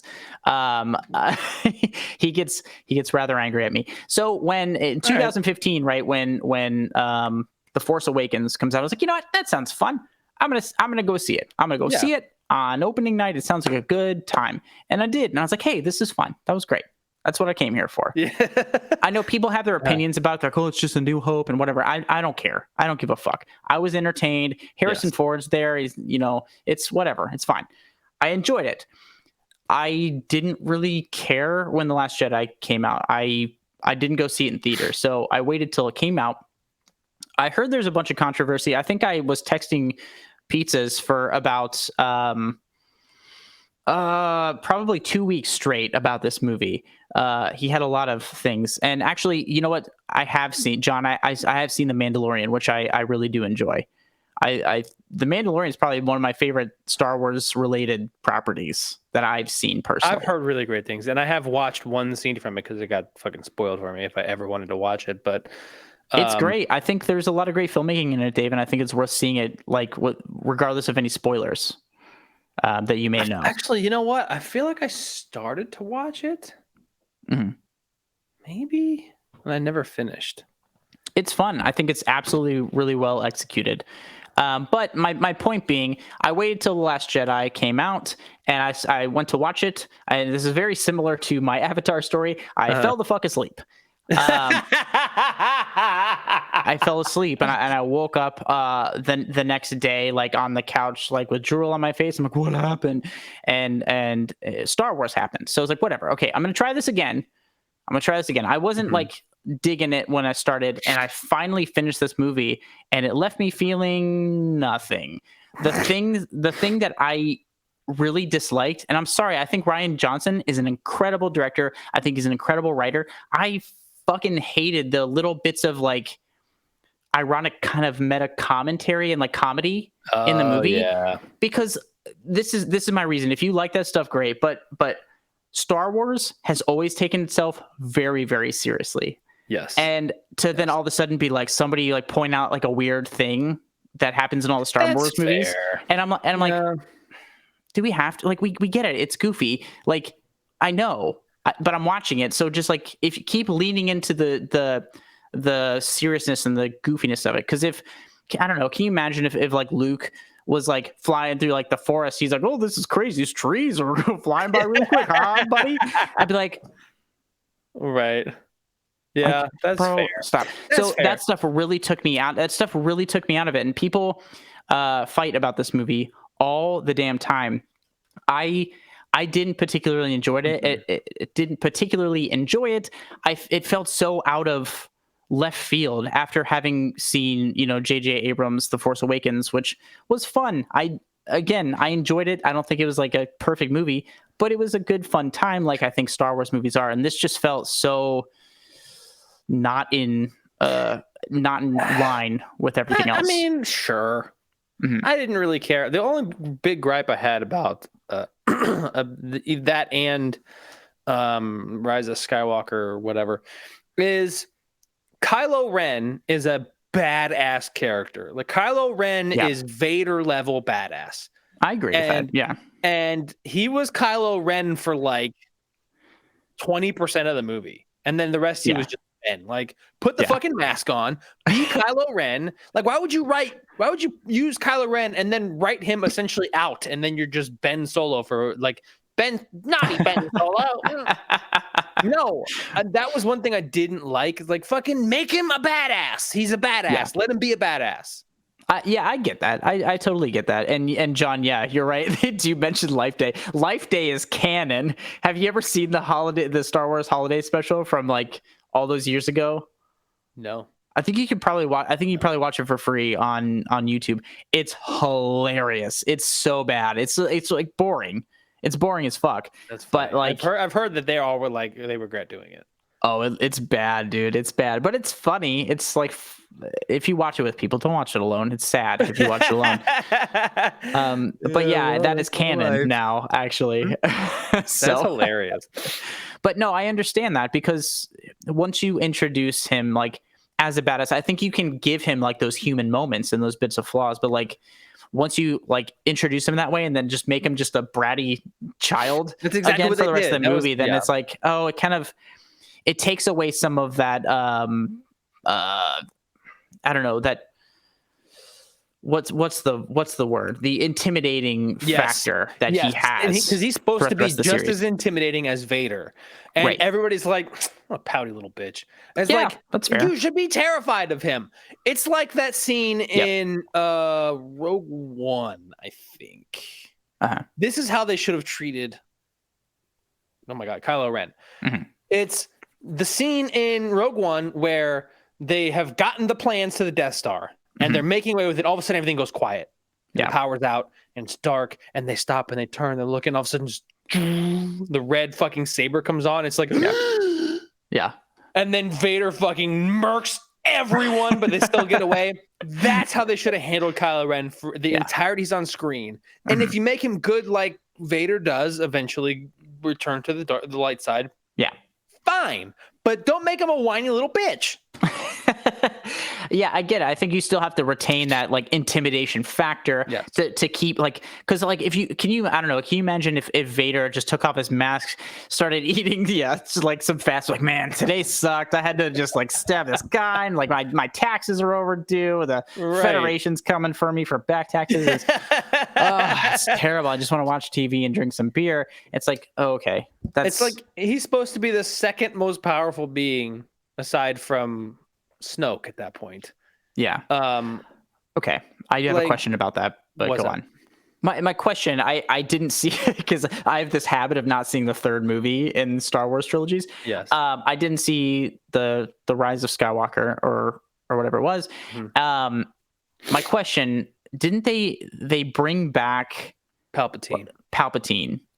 And everybody was very upset because they said it was stupid. Do you agree? Yeah, I agree with that part. That was very stupid. I don't think I liked the last one. Okay.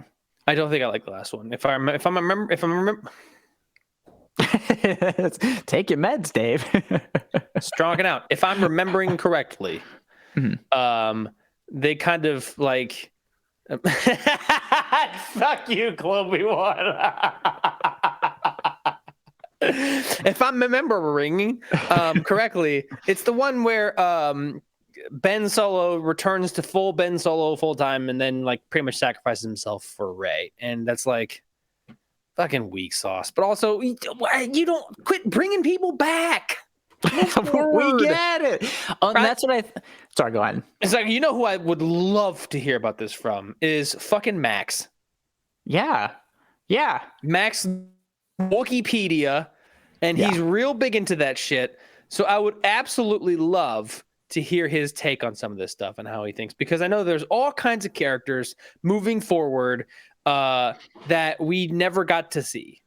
Okay, that would be fun. That would actually be a fun time, actually. And yes, Hawk Rules 13. You're right. If you're gonna kill Harrison Ford, you better live that truth. Oh yeah, I didn't even see that comment. Absolutely. Yeah. No, 100%. But yeah, so my thing, I think obviously I don't really care that much, but I like to hear people's opinions on this. I really do. But I think where a lot of this is shining is the non-direct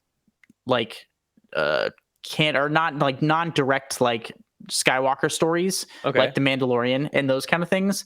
It's a really great show, and I think it's executed well, because I think with what they were trying to do with the films, it's like you're flipping directors back and forth, and it's tonally imbalanced, and they're trying to like make all the pieces fit, and like but they also had no idea when The Force Awakens was done where this was going, and without having that idea of where this is supposed to end, I don't think you can properly fill in the blanks. So you're just, as much as I love the TV show Lost and I will defend it to the death, sometimes you got to know where you're going to give me something compelling in the middle parts. It felt like not as bad as Halloween Kills, but the same idea is like, we don't fucking know what to do. We know there's one more, so we're just gonna like do some stuff here in the middle. All they had to do was look up the Wikipedia.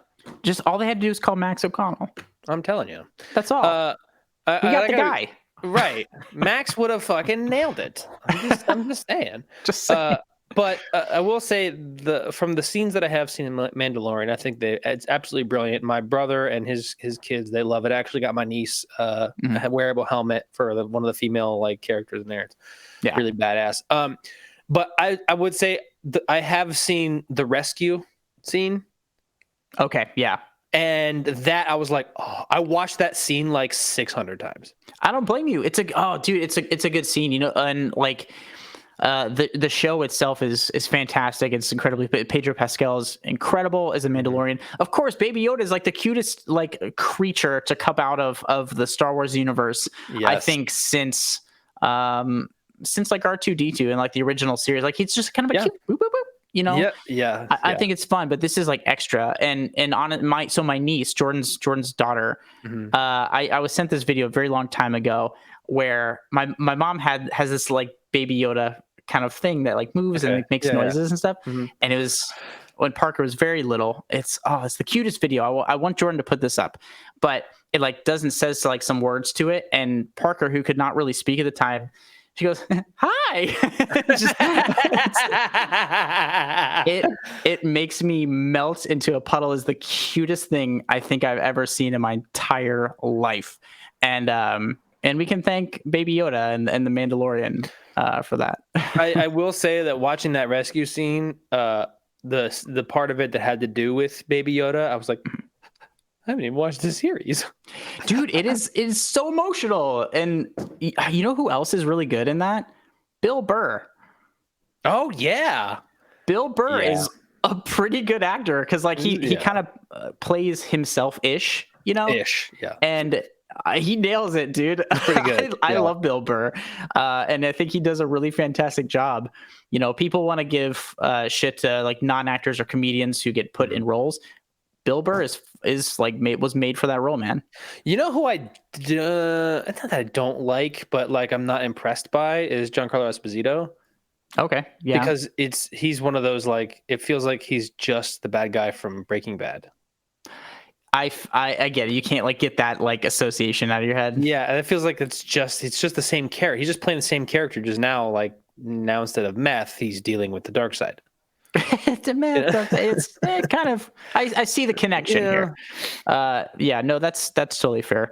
Okay, yeah, Jordan. Bill Burr. I remember this story actually. Oh yeah, that's right. I was what he was coming out here. Was it the last time Jordan was out here?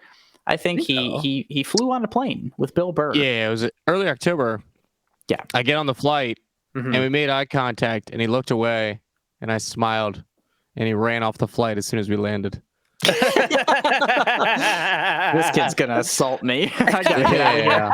Well, that's because I feel like it's Jordan, instead of doing the thing, Jordan was like,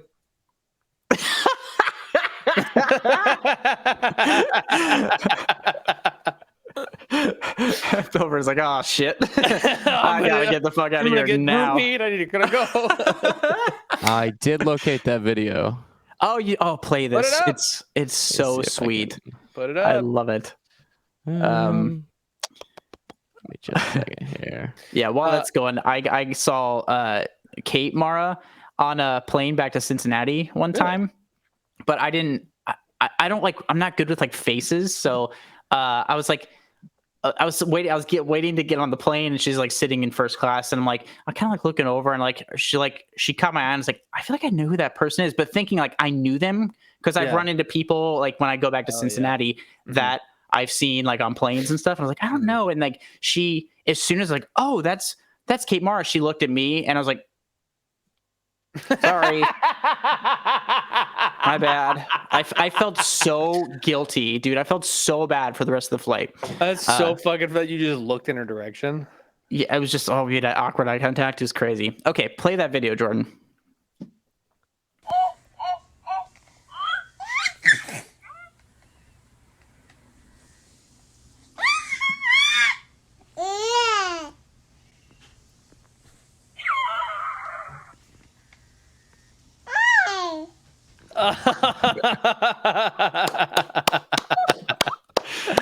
I love it. It's the cutest thing ever. Oh. Yo, Gina, thanks for the gift sub. Appreciate you. Always love having you here. Yeah. But yeah, that's my niece, and she's like the cutest little human in the entire world. That was adorbs. Big fan of Baby Yoda. that was a really fun video. Thanks for finding that, Jordan. That video saves my soul sometimes. It's been dark, man. Your soul is very dark. But yeah. So yeah. Is there any appreciated, Gene? Happy New Year to you Happy too. New Year's. Truly. But I don't know why I said I don't know. I was at a party. I'm sorry. My bad. I don't know what I was. Dave's rallying the troops here in the 11th hour of the stream. Let's keep it going for another year. 2023. Oh, fuck. It's devolving very quickly. But do you have like a favorite Star Wars property that you would recommend I watch? Besides like the what can I say? Besides like the original trilogy. I don't know. No, like cool. I mean, I remember I liked the prequels as a kid because Mark took me to see them. Like I even snuck out one night with them to go watch it, and my one parent found out and got me secretly grounded, while the other parent was oblivious, which was great. Fun. Good times. Yeah. I always try to be like, hey, parent that doesn't know, can I do this thing? Sure. Parent that doesn't know, like, no. And I was like, okay. I liked those because of the, what it meant in my development with my brother and stuff. Yeah. I liked, yes, Hawk Rolls. Mom knew. Moms know best, I guess. She did that thing where she told my brother, she's like, I know. And and he was like, what? She goes, I know. And then when he finds like, all right, yeah, she goes, I knew it. He's like, wait, you didn't know? She goes, no.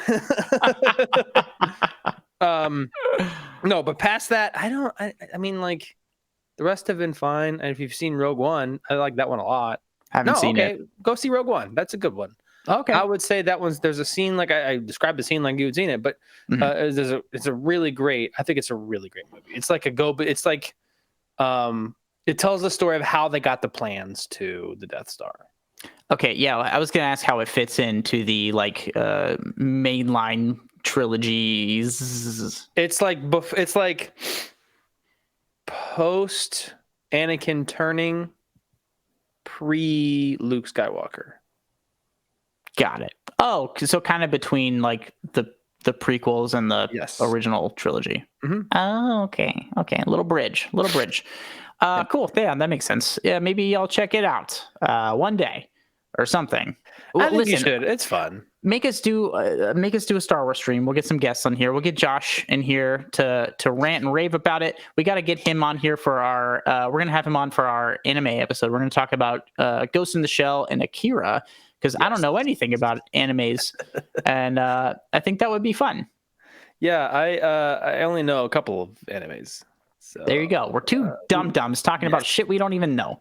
Hey, that's our life. That's our show. That's our week. That's our every week. Welcome. Thanks, guys. And all you here, we appreciate you. But I don't know what we're going to do next week, but join us on the Discord and let us know what you're seeing, what's coming out. What do you like?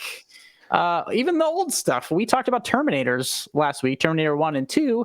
Dave had some bad takes, but we all make some mistakes. To be fair, I had some bad take. I had one. You did have one super bad take. And also, I want to point out, to your point, never mind. I'm not going to talk about it. So, moving on from those bad takes, we're going to talk about this after, because I actually watched a fucking YouTube video that was like an hour and 20 minutes long explaining the entire timeline of the Terminator franchise. I don't know why I did it, but I did. And like, it was so late. I was like, I got to send this to Dave. I was fuming. I was so mad. I was like, we need to get back on stream so I can dispute all of Dave's things. But I let it go at that moment. Now I'm back on it, but we're gonna hash this out off stream. We're not, because listen, all I'm gonna say to you at the time is, are you sure? Oh, for you, fuck. So okay. This isn't okay for anybody who's wondering too. Like when we argue about stuff, I mean this. Dave and I often, even on the podcast, we'll disagree and then we'll get off, we'll finish recording, and then we'll sit on the phone for like another hour or two, just bitching at each other about movies. We're so lame. We did that. No idea. We did that for an episode that's coming out next month, actually. Yeah, I can't wait for that episode. Oh, it's all the wrong takes. Encapsulated. Yes, you have all the wrong takes in there. Fuck off. It's true. You do have all the wrong takes. It's not true. I already have backup. Have backup. It's not even out yet. Can we fucking fight about this actually on stream someday? Because this is insanity. Once after the this episode's out, you will lose. Okay. After this episode comes out, I'm gonna get the chat on my side. I promise you. No, because I already have Chloe one on my side. I don't give a shit. I love you. I love you, Chloe one. I don't want you to think I don't, but you have bad takes just as much as Dave has bad takes. Anyway. Wait, am I sure that you're on my side on this one? Yes, we talked about it. But hopefully I can sway you once you hear my actual rational thinking. I'm just saying. And no, I will not play nice, Gina. I'm talking to Dave. I don't need to play nice. I don't have to play nice. He doesn't need to play nice. And Dave's wrong. Whatever. Not in this instance. Fuck. Whatever. I don't even. Whatever. But if you want to hang out with us, we are again on the Discord. We're here every week. Give us a follow. It's free. If not, if you want to support us a little more, thank you, Gina. Somebody. You won't be. I promise you won't be. You absolutely will. No. Anyway, can guarantee. You can give us a sub if you want. You can do that for free if you have an Amazon account. But also, Dave, we're on some other stuff. We sure are. We have a podcast. It's an actual show. It's a show. We're currently on seasonal break. But we had a Christmas episode drop last month as a bonus episode to tide everyone over. We got another one coming up in 18 weeks. 28 days, something like that. A couple of 4 weeks actually, I think. Yeah. End of the month. For my fucking birthday.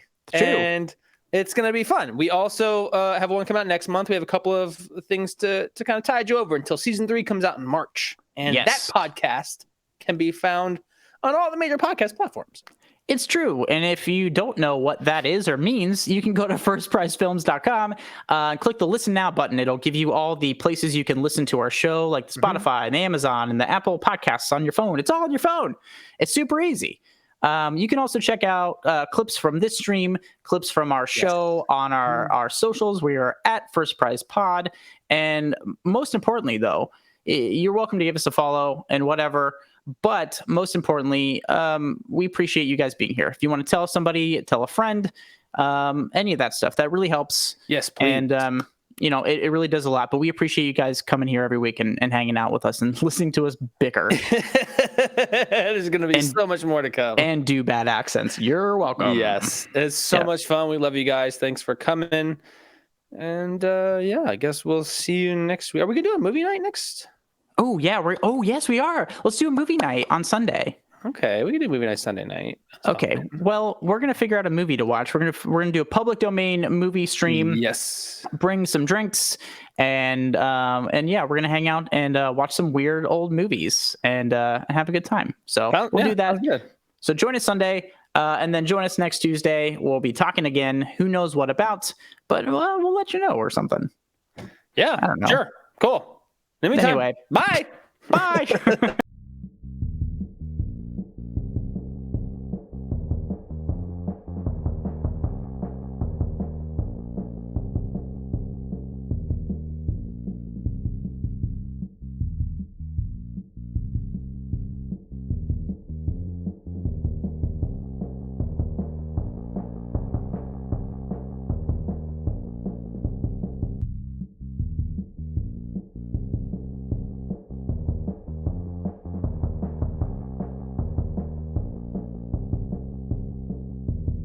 Actual point, like if you go back, like so you the first thing you say, like, oh, but guess what? Fucking Back to the Future doesn't. But Marty McFly doesn't come back to fuck his mom.